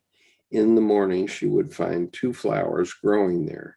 The beggar woman warned the queen to eat only the pretty flower. However, the queen found the pretty flower so delicious that she had to eat the ugly one too. 9 months later, an ugly and a wild baby girl was born, wearing a tattered cloak, riding a goat, and wielding a wooden spoon, followed shortly by the birth of a sweet and beautiful baby girl. The queen was horrified by her hideous child named Tatterhood, but charmed by the lovely twin. The family grew up happily until the day when trolls came to harness the kingdom, or to harass the kingdom. Tatterhood bade her family wait inside while she dealt with the trolls. She got on her goat and began beating the trolls so soundly with her wooden spoon that they howled with fright. This caused the lovely twin to stick her head out and see what was happening. Quick as a flash, the trolls yanked off her head and replaced it with a calf's head before running away. Tatterhood grabbed her sister and followed them across the sea, arriving at the trolls' home. Tatterhood beat them all up and rescued her sister's head. After swapping the heads back, Tatterhood brought herself and her sister to a neighboring kingdom where she demanded the king come meet her. The curious king came to see what the ruckus was about and instantly fell for the sweet princess. The princesses agreed that the lovely princess would marry the king if the ugly Tatterhood would marry the prince. The prince didn't agree to those conditions, but his father forced him to marry Tatterhood. On the day of their wedding, Tatterhood told her prince to ask about her tattered cloak, her beaten spoon, and her shaggy goat. As he inquired after each, they changed to a beautiful gown, a regal scepter, and a noble stallion, transforming the once ugly Tatterhood into a gorgeous princess. Then they lived happily ever after. How sweet. It's one of those. Yeah, very nice. It's a powerful image, yes. Yeah, interesting. Mm-hmm. Interesting with the fire and the cloak and the tattered wings and so on. Right. Very interesting. Does it have any meaning that she's going or he's going to the left, to the west? Yeah, maybe. Yeah. And this is the sister who's got the head of a goat, right? In the story. And she's filled with pox. Dadderhood is filled with pox. But it's a spell that gets removed. It's one of the stories where the spell gets removed at the end and the beautiful princess emerges. But it also points to the will to transform, Mm-hmm. to create transformation from what you're given or where you are. Right. So that's also perhaps one of the things of the night that is on it's focused on creating some form of transformation. Yeah, Deb and I were watching this movie called Brooklyn last night. Have you ever seen it? It's about an Irish girl who comes to the U.S. and in one of the scenes there, she's with some friends and all of them are wearing makeup, but she isn't. And one of her friends comes over to her and says, "You look like a milkmaid that just came out of the pasture. Come here and let me give you some lipstick." So she puts the lipstick on this girl and she finds her prince after that in the story. It's a poignant story in some ways, but well, in this case with this card, I think she's or he is being active in his transformation. It's not waiting for others to come and change something on it. It's his own action, right? I think, I don't know. It's a she, isn't it? Yes, Looks like a she, but I don't want to say that it's a she because I got it wrong in the other one. Yeah, it's the ugly princess, right? Anyway, yes, there's that. You see in the strokes of the painting and the air and the feel that's going to is full of energy. Which is required for transformation, which might be what Patricia's hinting at, that without this energy impulse and the will to embrace it, nothing is going to transform. So, she's embodying that transformation fully. In this picture, fully embodying it. She's not, no nonsense. Right. Justin says, could the panel sometimes perhaps comment on reverses? Okay, so I have been reading the reverse in these write-ups that I've been reading, but let me remove this share and ask if you have any comments about reverses.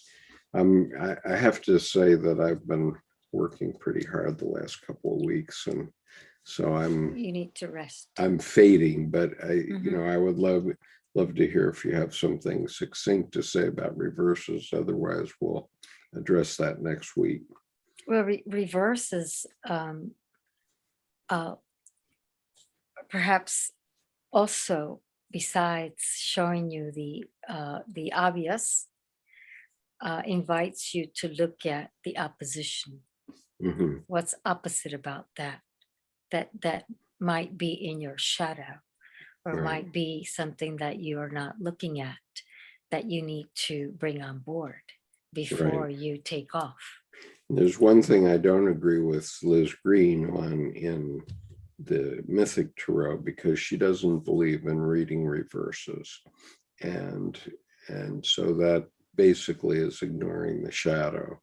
And I read reverses, which seems odd, given that Liz Green is also a Jungian analyst, and the fact that she's a Jungian analyst means she should definitely be interested in reverses. Yeah, it's what you cannot see. It's what's being sought first? Is what's the obvious? What is it not being seen Right. that is the opposite of what it is showing there? And if Yeah. it's reverse, it's because at that point in time, it has why now? Yeah. Okay, so So- why now means you've got to look at something that you can't yet see, or you're not seeing, or you need to do something to find it. Yeah. You always have to ask the question, which was on the radio show about the shadow back in the 30s. What evil lurks in the hearts of men? The shadow knows. Yeah. That's a good one. Yeah. Yeah, or simply just, I mean, if you can go as deep as you wish, patterns that are running you and you're not aware of them, you're moving in that direction since we're doing the night, and you don't really know what impetus is causing you to do that. Is that really you? Is it your integral or your purpose or your soul, or are you on automatic using Yeah. you know, on patterns that don't really belong to you at that moment? That's why stopping and thinking about, reflecting about your day to day and having time to meditate is important, because Reflection. yeah, most of the time we are not aware of the actions that we are doing that goes against us. Sometimes we become our worst enemy. It's not Yeah. others. It's Yeah, our, or we don't want to know, but the fact is, if we don't want to know, we may find out the hard way. yeah, I know. Yeah. Sadly, I have to leave now. So Yeah. I want to wish you good night. Right. And I want Thank to you, wish Patricia. a good night to everybody in the YouTube. Good night. If Nick is there or Yeah. Raquel, well, everybody have a Yeah. nice evening Well, and night. if Nick is still there, I hope you finish your paper. Yeah. Well, Okay, bye guys. Bye Thank yeah, you. bye, Patricia. See you next week. Okay, so I Okay, guess so next the other week. thing I wanted to add about that was that there's reflection and there's projection. So Yeah. projection is already on its way, and reflection is watching first what is there. So that's another way of looking at reversals. You first watch it. Projection is on its way, but reversal is what? No, reflection. A reflection. Reflection is arising for your observation.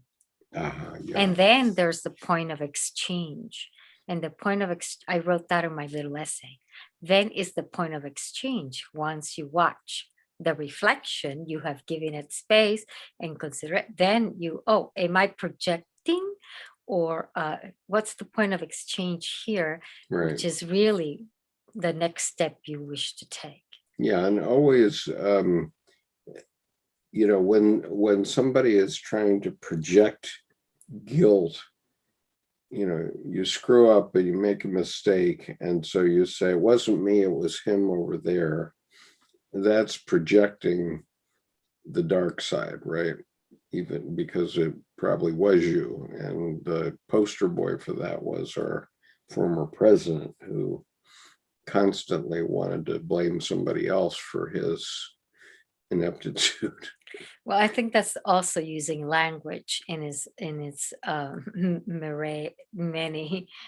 many faces. And language is, if anything can be called the devil, language is one of them. Sure. And so in terms of the tarot being a roadmap for life, though, whenever someone's trying to put guilt on someone else, you can very often think that it's actually them. That's that it comes from some pattern that they're carrying, and and if they're not part of taking action right there and then they need to look at that so they can drop it. But it may be true that because they have that knack, they can see it in others. Oh, absolutely. So it's probably true because they carry it, so that's why they can see it in others. Yeah, I always blame everybody else whenever I have the opportunity. I do. But if it doesn't serve you, Yeah. and you're trying to clear up the screen in order to uh, take your best step, then to pay attention to that, Yeah. which is a reversal. If you want to go there in the tarot, you can't put it horizontal, right? So it's either Yeah. this way or that way. So, okay, well, So here we are at the Justin, end. yeah, and Justin is here and he's wishing us pleasant dreams. I think it's 3:00 in the morning where he is. Although is Denmark not on EU time? Because I thought Denmark was in EU time, which is normally 6 hours different, isn't it? Or is it? Let me check. Oh no, it's 5 hours. In the summertime, it's 5 hours. Haha. Right. Oh, So but also in no, but Brazil- it's going to be 6 hours again in another week or something when European summertime comes in. I don't know when that is. Why they exactly. also changed the time? Yeah. The Europeans do European summertime, they call it, I think. So that's why it's 5 hours right now. That I was trying to get my mind around why the difference, and because normally Europe is 6 hours ahead of us, and of the East Coast, right? And 9 hours ahead of California, of course. And so, Justin, I give you high points for staying up so late to listen to our conversation. Justin is a name. Well, it's Justin Case is a pseudonym. Oh, is someone else behind even that? Right. But he very early in this evening, he was talking about what his true name is. Real family name is Lecha. I think I pronounced that right. I hope Lecha. German origin. Oh, he says Lochen, meaning little lion. Wow. So anyway, that's nice, pretty. But anyway, he. Now, Skip, I've been meaning to ask you, Sure. but since you've done Buddhism for quite some time, Yes, and their pictorial art is really out there, and Sure. there's so much of it. Yeah. Why isn't there a tarot deck? That would certainly make a fifth suit, because That everything is for all those sure. deities, they're all deities that one visualizes right. in order to one day become that at the time of transcendence, and then poof it into space. As And you there's see here. so many of them. And we have a few Buddhist items here.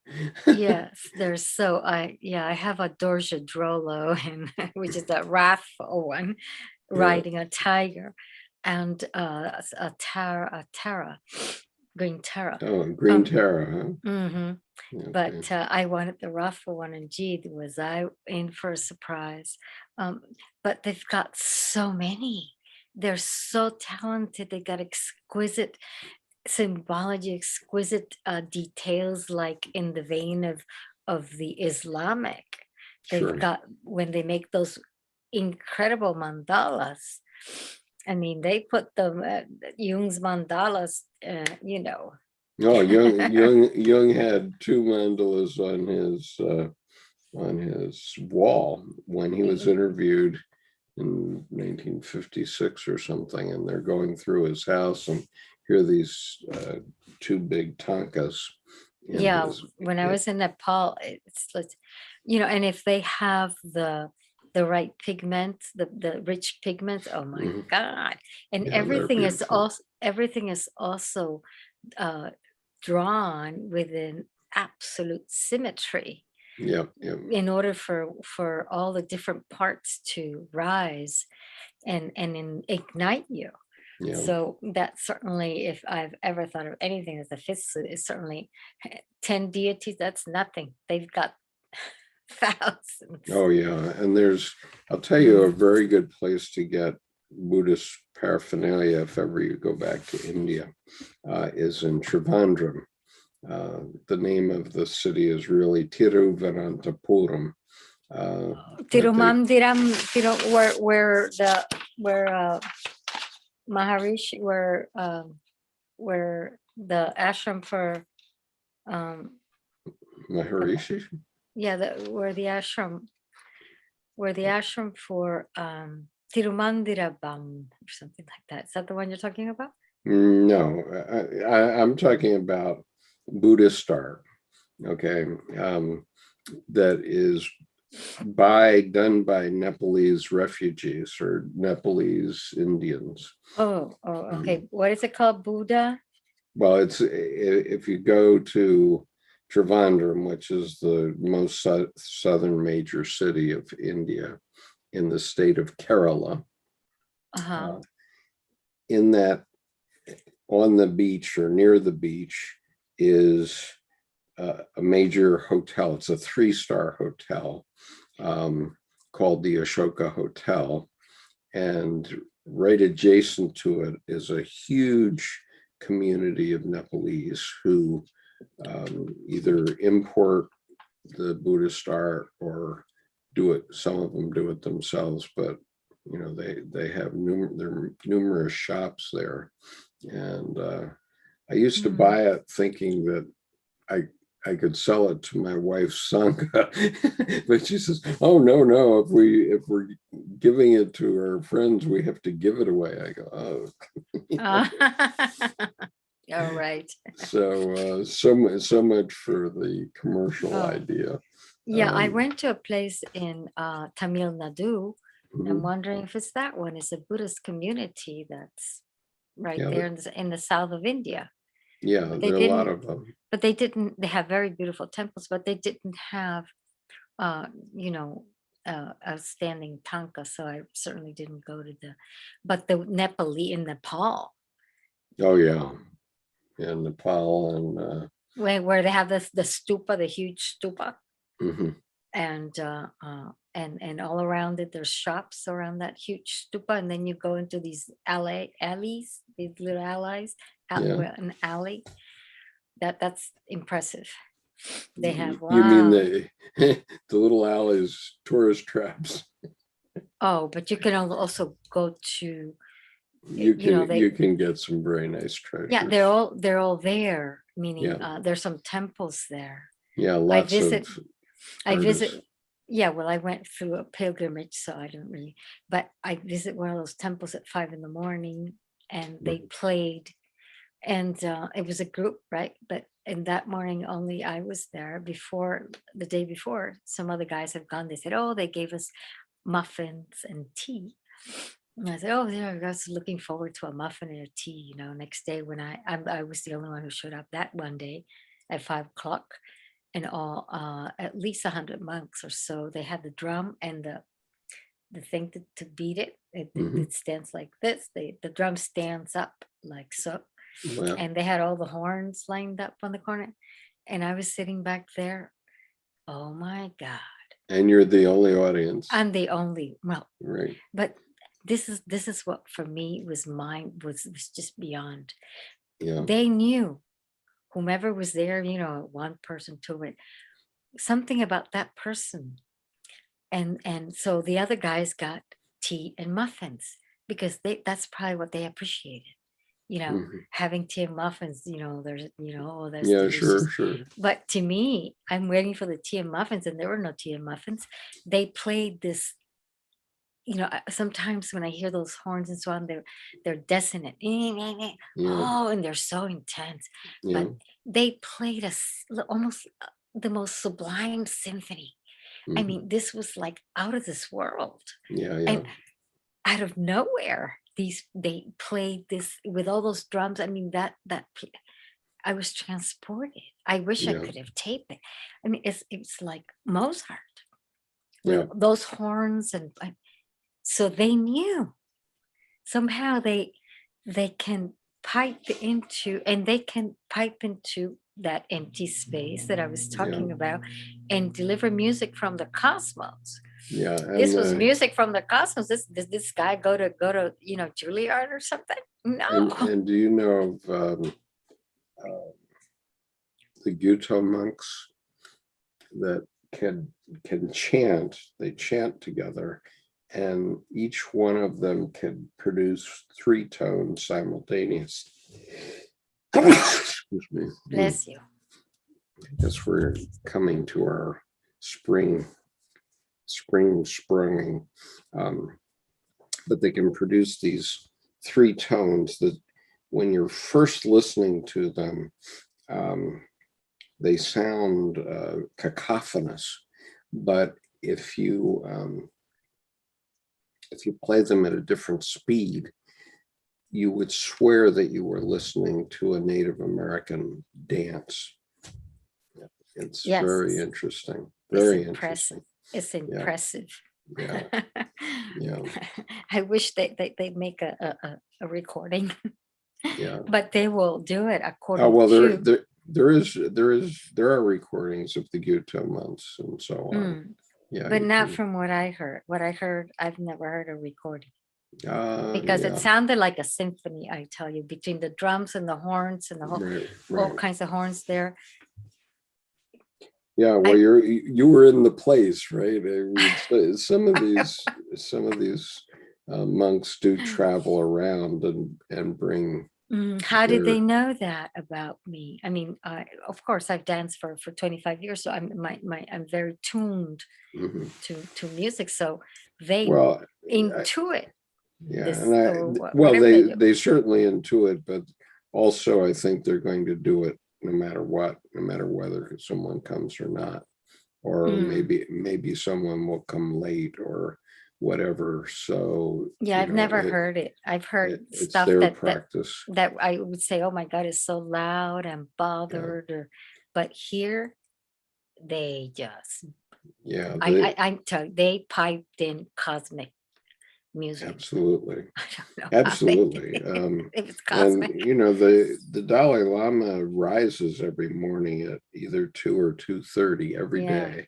And he does like 4 hours of practice before he does anything else.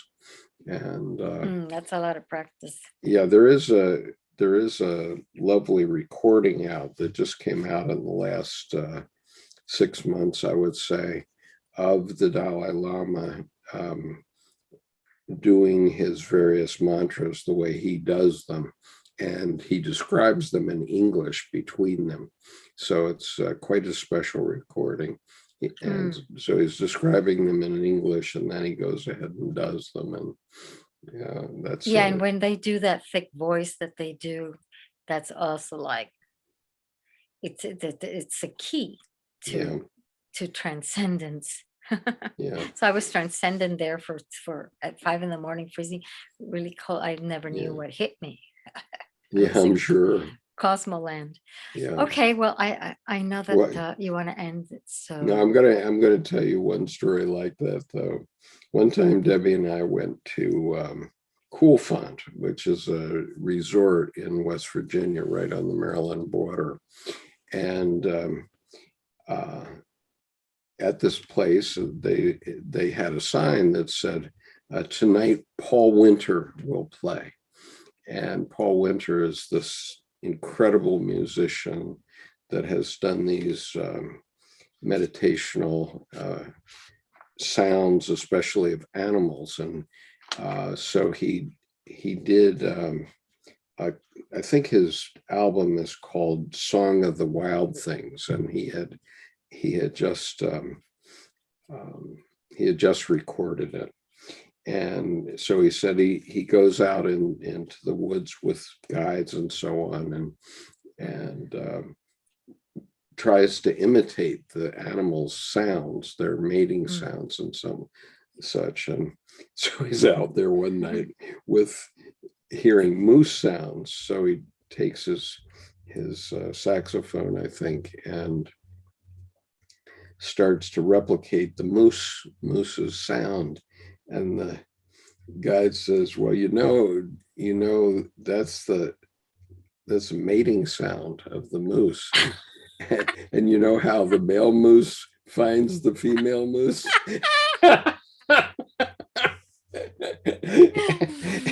It comes charging, right? Right. So, but the interesting thing about it was Debbie and I went to this, and it was free. It was a free concert. And we couldn't believe that we were having this opportunity to hear Paul Winter live for free. And we got to the place a little early, and we sat down in the front row, and they said, no, you have to sit back in the fourth row because this is a special performance. And it turned out that it was the White House staff, the Clinton White House staff. So this was in 1994, and they had lost the midterm election. And so everybody was blue, right? Everybody was depressed and upset that they'd lost the midterm election. So they were taking this retreat up in Cool Font, and they brought in Paul Winter to play for them. And we just happened to get to watch it with them.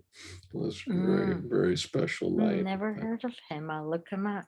Oh, you have to look up Paul Winter. Does he have white hair? Probably now. I mean, but name sounds familiar. Yeah, I forget the name of the album. I think it's something of the Wild Things, or Song of the Wild Things, or something like that. And it's really an amazing thing to listen to. It's beautiful. Yeah. And so let's see. I do it with my voice. I imitate the crows and the blue jays. I call them when I go outside to feed them, so they come. Yeah, I'm sure they do.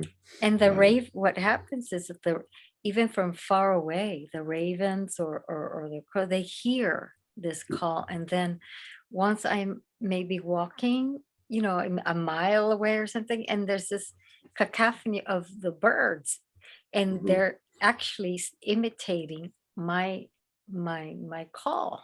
Yeah. So, by the way, thinking of the revival popularity of the tarot, have you seen the latest issue from the House of Dior in terms of their spring collection for 2020? I think it's for 2020. Anyway, no, you mean for fashion? Fashion. So no, I haven't. I've been in retreat mode. Oh, okay. This is about as much excitement as I am allowing. Yeah. Well, by all means, though, because of your interest in the tarot, I went to fashion school. Actually, do you know I went to fashion school? No, I didn't know that. Yes, Parsons School of Design. Oh wow! So just in make Paris, a note of this. And the whole thing. Wow. So just make a note of this to look up when you come out of retreat mode. Just Google Dior and tarot. And tarot. Oh, because they're using they're using the theme of the tarot. Yeah, for their spring collection. Goodness gracious. And it's amazing. It's truly amazing. Oh yeah, it's rich. That is in one. I mean. That nobody ever went there before. I think when I did the ballet, because it's an occultish thing, I mean, you'll love this story. There's it's called Little Church Around the Corner in New York City on 28th Street and Fifth Avenue. And there's a major one called, I believe, Marble Collegiate on the very corner of Fifth Avenue. And when actors used to passed away, they would refuse them at the Marble Collegiate to, give them a ceremony or whatever. So then they would send them to the little church around the corner. It's a beautiful little church done in English style with a garden in the front and swans. So I used to go there all the time, because just to see green and to put my cat on the lawn. Mhm. And I mean, I went there for years, years. Mhm. And of course, I take my tarot deck, Mhm. and one of these days, whatever. And I used to write my poems there too while my cat ate grass. And I used to practice my ballet, my choreography there because I had space to move up and down the entryway.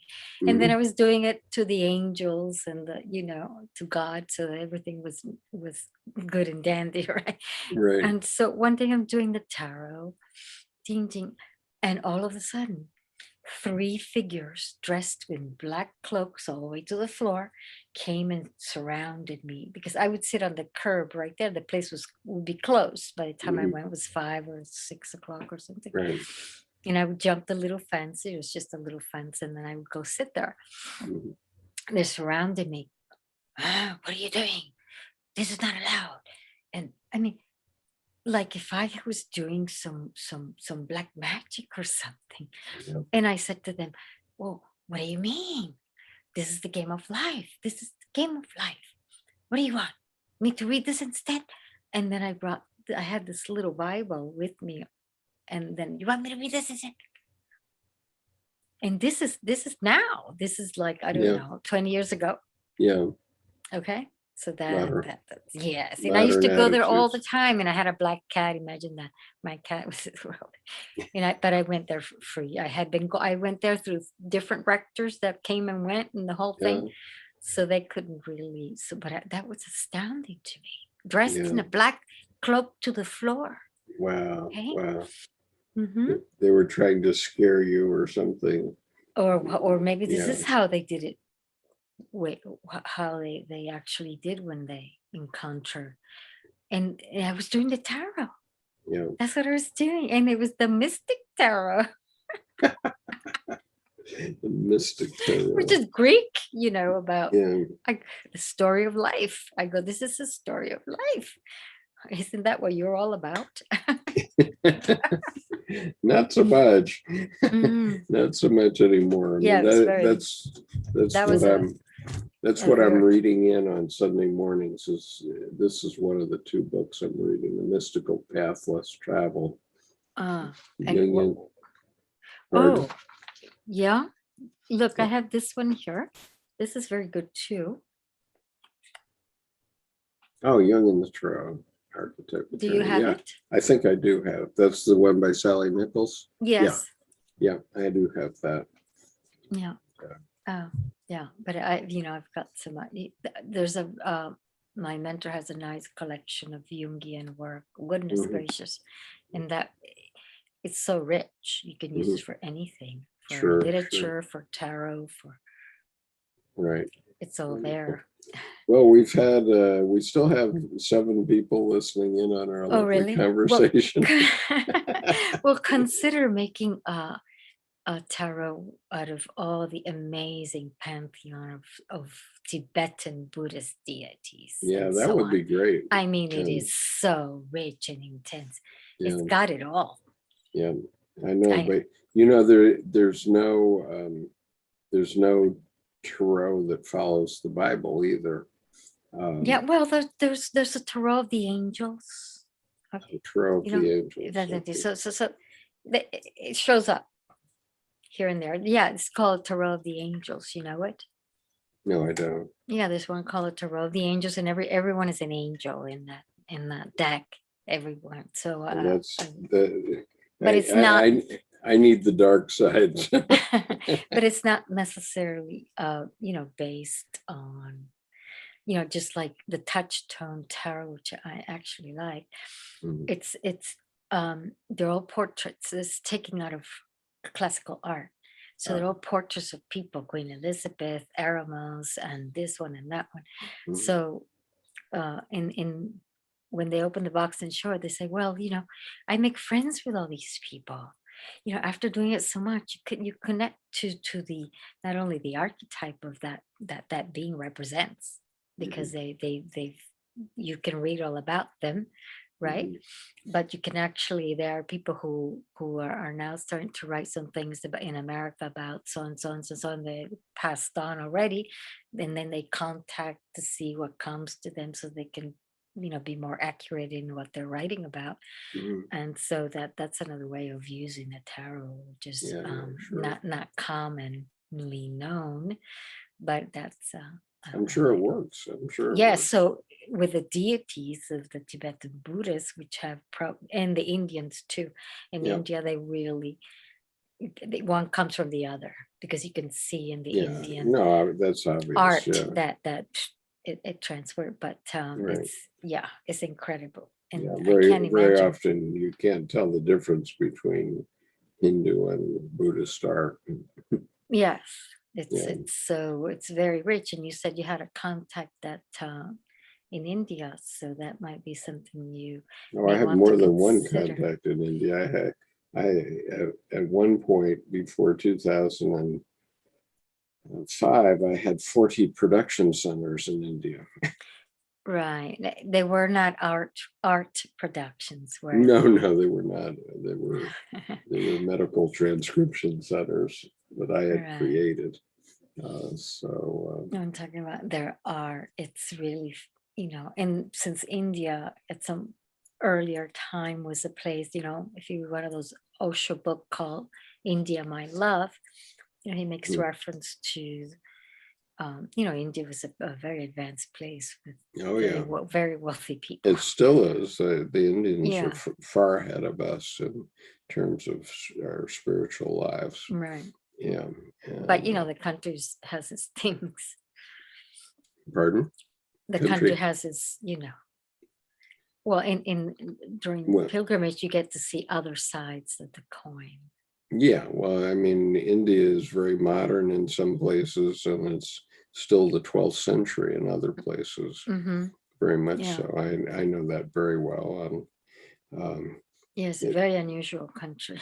Yeah, the first office that we had, which was in then called Madras, it's now called Chennai, but the first office we had, it was in a 10-story building that was being built around us, literally being built around us. And they finished the first floor, and they finished off, I don't know, something like 50,000 square feet, or was it? No, it would have been 5,000 square feet of office space on the first floor, which was a quarter of it.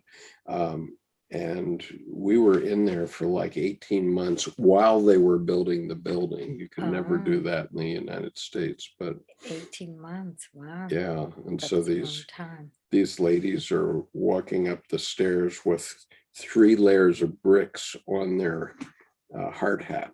They were wearing hard hats, Oh, and they had a holder on the top of the hard hat shaped like a brick, and they would put 3 bricks on their heads, and then they would literally physically carry the bricks up the stairs, oh, 10 floors. Wow, that's balance if I ever heard any. Yeah, well, it's also strength and very difficult work and lots of other things. Yeah, That their dance is also nice, and yeah, they have a lot of unique things. yeah. Definitely, That it's a that wild building country. that building had a mud puddle in front of it, a large mud puddle, and I'm very leery about mud puddles because one time in Vietnam, I was in a Jeep with another guy, and we went through a mud puddle, and the Jeep sank down, so we were up to our chests in water in this mud puddle, which was very threatening. And we managed to get pulled out of it, but it was a mess. But so I didn't dare ever drive through this mud puddle. And it turned out I was right, because one day we arrived there and there's a water buffalo in the mud puddle bathing up to its neck in water. Yeah. Yes, it's a very exotic country. Yeah, you never know. I don't know Okay. now what it's like, but do you ever go back? Let's see. Last time I was there was 2013, I believe. Okay. I went for the wedding of the daughter of one of my partners there. And we were still all struggling at that time, but we managed to pull enough money together so that I could travel for the wedding. Because, you know, one thing the Indians will do is throw a terrific wedding for their Yes, they do. daughters. They Right. do. And so I flew over for that. But anyway, it was quite an experience for me. From 1994 to 2005, I made quite a number of trips, not 44, but I've made 44 now. Mm. So I probably made 40 trips before You're short 2005. of 48. Yeah, The but 48 days, 48 nights. what would that be?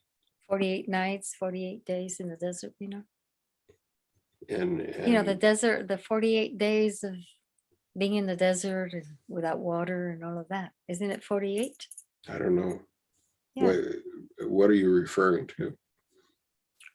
The 48 days from in Exodus, when they went to the desert without water. Oh, yeah. 48 days. They were 40 years there, though, supposedly. I've also heard that maybe from a Japanese, that when someone dies, 48 days it takes for you know, you get, if you like to hold vigil for that soul. Yeah. Debbie Debbie does know it all the something time. Yeah, about that. she's 48, there's 48 days in which the passage is Yeah. made, something like that. Debbie's constantly doing that in our bedroom. But she probably knows more than that than I do. But 48 days. Well, she surely does, because she's empowered with POA, among other things. Do you know what POA is? I do. That was the first teaching ever I received in Tibetan Buddhism. That was the one I was looking to find out about reincarnation. So, because, you know, I came from Kriya Yoga, which is Indian. Well, if you ever want to talk about Buddhism, I can put you in touch with I certainly would like to talk about POA. Yeah. So that can help you in doing a fifth tarot, because the bhumis that go up, that goes beyond the 7 chakras. So then, since you've got 10 suits, then you've got 3 more to find out how to, right? 7 crown, and then 8, 9, 10. There's more than that. Actually, there's more like 18. So I hear, not that my being has been there, but well, so we'd have to ask Deb, because she's constantly taking POA empowerments, because she does companioning the dying for the hospice of the Chesapeake. So you're in good hands. Yeah, I'm in very good hands. I'm all set to go. That's right. Oh, God help me. It's, well, that isn't that the ultimate journey, and to be set for that makes Mars look, oh, low. Yeah. Well, I think, because our house is all about death, our household, right? Because my wife is a companion for dying people at the hospice, and she also works at the hospice, and she's also basically a Buddhist Lama. She didn't take in ordination, but she did a full 3-year retreat, and so you know, she's a fully educated Buddhist Lama, except she's not ordained because she's married to me. But well, that's a great specialty. Yeah. So, well, she's a very special person, as you might guess. Did you ever see her? Oh, I witnessed her giving a presentation in one of your colloquia. Oh, you did? Okay. Yeah. She did a very nice, well presented exposition about, what was it? I don't remember. Oh, the end, something like the path the end of the path or something like that. But Or if it would have been about, reincarnation, that would be very interesting. Maybe she might be willing to give one on that, on what her experience. My mentor now is checking out near-death experiences, and there's several forums and societies that have been examining this for a while already. So it would be nice to compare all their data with the expertise that the Tibetan Buddhists carry when it comes to that. That's their specialty. Yeah, well, I'll ask Deb if she'd be willing to do that. I'm not sure that she would be willing to do Yes, that. there are secrets there. So in order to, she couldn't come near covering it in an hour. She recently took a retreat with this Kempo in Ohio. That's like a Buddhist bishop type thing. And it was supposed to be a 1 weekend 2-day deal with 2 hours in the morning and 2 hours in the afternoon. And it ended up being 5 weekends. Oh. It just went on and on and on. And she couldn't stop. Does she follow a particular which school does she follow? I want to say Nyingma, but I think I think she's more Kagyu now. Okay. Yeah. Yeah, Kagyu was the one like being in Nyingma. They're kind of friendly to each other. Yeah, I mean it's Mahayana Buddhism, or it's actually above Mahayana Buddhism, so it's Dzogchen. Dzogchen Buddhism. That's right. Right. Yeah, so she's completed Dzogchen long ago. Oh yeah. Yeah. In Vermont, where they had, I think, one of the first, if not the first, Tibetan nunnery. But it didn't last very long. Yeah, they moved to Maine. Yeah, they have them. There are a few around. There's one in New York State, too, up on the way to Syracuse on Route 81. A lot north of Binghamton, I think. Yeah, I've seen that they play movies and they have some activities that go online. The Menla Center that Robert Thurman. No, I don't. Never been. Oh. I don't. I mean, I've never been to it. Maybe Deb has been to it. I mean, she was very central in it for quite a while, and then Rigpa, which was the group she was involved with, had this collapse because of sexual scandal of the leader. Sojo Rinpoche was his name, and he wrote the book, the Tibetan Book of Living and Dying, which you may remember because it was a big bestseller. Yeah. But he got himself in trouble a couple of times with sexual scandals, and the second time it caused Rigpa to collapse literally. And he had 40,000 followers at one point. So wow, maybe that's why that happened. Whenever the following becomes substantial, like Osho, sure, it will certainly becomes too important to live in the West. as a that kind of yes, she did a presentation on lucid dreaming. I remember now. Oh, she mentioned this.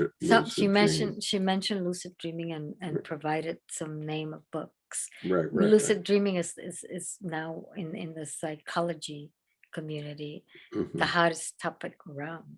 Oh, probably. Mm, This you is can Jung. This, imagine. yeah, this is Jung's century. This is the Mm, Jungian century. so they say. Yeah, and Okay. Tarot is becoming very popular also now. Again, I Mm, mean, I don't think it ever was like it is now. It's really no, taking never. off now. Yeah. Hmm. Oh yeah, So now it's just is everybody's inspiration topic yeah, theme because right, it's so rich. right. I can, you just told me Dior's is doing it. So Pardon? you see my ballet already. I did this 20 years ago Yeah. or 25 years ago. And Mhm. that time it would have been an absolute smash. Now it's just everywhere. So Yeah, well, I don't know. If it it's was not. produced, it might be a smash today too. Yeah, Mm, that's what I suspect. mm. Because people do know about tarot now, and that would still be a novelty, right? So, Mm. yeah, Right. Well, that's good. I'm glad that that's coming to light, but that also one has to keep abreast of not losing the thread, yes, which is the key to what it is. sure, sure, sure. Because when now if you encounter a deck like the ones I was describing that have and I think it appeals a lot more to females than males for some Hmm. reason. Yeah, Maybe because they're coming out in the world and changing the world, like the Dalai Lama mentioned. Um, that the names will stability or abundance or so they're just like things that people experience in life. All the layers that hmm, connect it in sure. Well, cause it it's all about the eros, it and gets lost. yeah, and men don't appreciate the eros, and the weird thing is the eros is where we live. We don't live in the logos. The logos, it's, for example, I'm reading these two books. I'll give you an example. I'm reading The Mystical Path Less Traveled. I'm reading this one also, The Unseen Partner, Oh, right. That's the by one you're holding a forum. I just couldn't, I couldn't. by Diane Croft. And yeah, and she's going to speak to us on April the 11th and Oh, can you 25th. tell me when the interview is going on? I Yeah, just can't handle that many things like because then I'm remiss in what I do. So she's speaking on the 11th of April and the 25th of April. okay, and 25th. In this I would find where I'll make a note here. Well, it's in the Wisdom Path Colloquium. Oh, Are you getting those notices? yeah, I Yeah. get notices, but Yeah. within the many notices, my being is not doesn't use male monk chimp or whatever. Mhm. It uses still what's in here, Yeah. and it becomes and I am at some point changing the computer, and I'm kind of a little self-taught. Yeah. So, and I'm not, from the millennium generation. Mhm. I know these are all little excuses, but you'd be surprised. So I will make a note of it and see Yeah. how Yeah. that works. That's going to be a very good one. But the point was that the Diane's book is from the Eros side. It's from her experience, from poetry, from imagery, from how what it means to her and commentary and so on. And she's describing these numinous experiences she had over a period of 3 years. She wrote 700 poems that were given to her, okay, by the psyche, by the God image, right? Mhm. And so it was a totally numinous experience for her. Oh, well, I And hope she reads some of them in the interview. That would be I've very interesting. I've already read the first 21 pages on my Oh, YouTube on the channel. wisdom on your Okay. Okay. On my YouTube channel. Do you have the link for that? Yeah, that's the meeting that you have on Friday, on Sunday at 8 a.m. No, it's my YouTube channel. It's everything. Oh. Okay. Let's see. Do I have a link to my YouTube channel? That's a good question. Wait. Maybe not. I can just Lord. Google your name and YouTube, correct? Yeah, just Google Carl Jung Depth Psychology Reading Group. That's the Okay, because I think there's a Facebook page, right? No, this is a YouTube page. I don't do Facebook really. Oh, there's one on Facebook. Well, I mention it sometimes on Facebook, so you might see a video mentioned there. So it's called Carl Jung what? Depth Psychology Reading Group. Okay. Okay. That's where all the replays are done. That's where this replay is going to be done. And Oh, right. Oh my God, I can see myself. What was I going to tell you? This is something that you might want to check out. It just came to me because I forgot about it. It's because you like to cross-reference, I Mhm. can tell.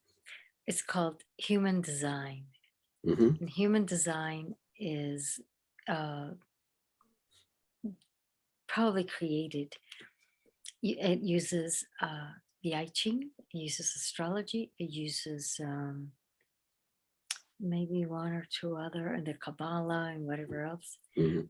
And it's very, very interesting. Mm. Yeah. I once came across it in the New York Life Expo in New York, and there's a big book out like that, and you can put your name and your date of birth and so on, and it will tell you what you are. There's four different kinds of people. Mhm. There's the manifester, the generator manifestors, there's the projectors, and there's one more. Mhm. This last one, and it's based on your birthday and everything. So it's your body is like there with nadis, right? Mhm. And then according to where your planets are and so on, your energy, you have a lot of planets in your sacrum, or more in your heart center, or more in your head. So you're heady, or Mhm. so it gives you exactly how the energy moves in your body, what centers of in your body are featured with the planets and what are empty. If you're the last one that I can't remember the name of it, the reflector maybe, Mhm. then all your centers are empty. Oh. You have no planets there. Oh, gee. So that means that you can, one of my professors of Kriya Yoga, he is one of those. Oh, So I he see. absorbed, he embodied his Indian guru's Mhm. lineage. Interesting. So Yeah. you will find yourself there. I am a manifesting generator, Mhm. because if you have planets in your sacrum, that means you're a person who has force. You can physicality, what you're calling eros. Mhm. That means Right. you can work, you can use your hands, you can, you have a physical you're connected to your physical. That way, if you don't have anything there, then you have those people who may sit all day just thinking, thinking. They're disconnected from their eros because they Mhm. don't. Right. Or heart central, then they can't get in touch with an emotion if you kill them. So it's very interesting, and it Yeah. uses those very ancient astrology, I Ching, Mhm. and maybe a few other ones. So maybe through the computer, it's very refined. Mhm. I have to say, it's very refined. Yeah. It's very interesting. And it's easy because let's say you can just read about those four types. Right. You don't need to, like astrology, there's 12, and then there's aspects, and it's a lot more complex. Yeah, sure. But, Well, it's so called that Human Design Mhm. by Ra something. But he's really a Westerner, Mhm. but he calls himself Ra, blah, blah, blah, something. Human Design by Ra something. There's a thick book that will probably, so it's a reference, you can just look it up and go, Yeah. But to me, see, usually they will put that one that has all the chakras are empty of planets. so the energy is empty. Mhm. I would when I realized that, and the ones that are on the bottom should be now the ones on the top, meaning the ones at the because without the earth has too many heady ones, Mhm. and so the other ones have been. Can you imagine if the highest paid were those who made the earth beautiful, Mhm. those who made the most beautiful tomatoes and had was able to talk to the trees and create the most beautiful environments. Mhm. You can imagine that Yeah. versus the ones that all their life try to solve equations. Yeah. Well, So that's it's a the reversal. point here, which is that Eros and Logos are two sides of a coin, but the Eros side, which is Diane's side, is experiential. You actually experience things Yes. or intuit things, whatever. Whereas You the Logos side, embody. You embody yeah. it. Whereas the Logos side, which is also explaining the mystical, is sort of Out of body. It's out well, of it's body. mansplaining. It's Exactly. It's knowing about. right. It's no. Well, it is knowing because it's knowing it in the Jungian sense, right? But Jungian sense is embodied. Yes, right. Because It's Jung, intuitive, right? yes, And- Jung dove down to the unconscious. Right, exactly. And so, but Jerry's approach to it is much more logos oriented. It's words, and he's explaining what he means, right? Like, oh, you didn't hear the introduction to this book, did you? I've read it a couple of times.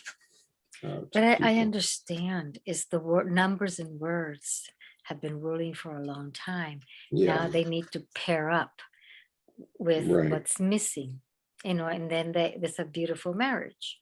Yeah, and so he's written two books that sort of challenge and deconstruct Western religion, right? And so, and are you familiar with Jordan Peterson? What Okay. has Jordan Peterson is a psychology professor from Toronto who became very famous. He has 3.5 million followers on YouTube, and he had two very successful books, but especially 12 Rules for Life was one of them. And so he got into a lot of stuff, but he had done 13 lectures on the Bible from a psychological point of view. And he was packing the house when he was giving these lectures. Yeah, psychology. That's the house. Right. And so all the pastors, a lot of the pastors in the U.S. are quite jealous, right? But he went on this 150 city tour of book tour, okay, and went as far as Australia on this book tour. And every place he went, people ask him, "Do you believe in God?" And he just couldn't say it. He would get into a really deep angst about answering the question, and then he would say, I behave as if God exists, as if, quote unquote, but he couldn't say that he believed or knew God. Well, what is his religion of origin? Oh, he's a Protestant of some sort, from Alberta, Canada. But so Jerry gets this question, right? Jerry Wright, who's the other book that I'm reading, and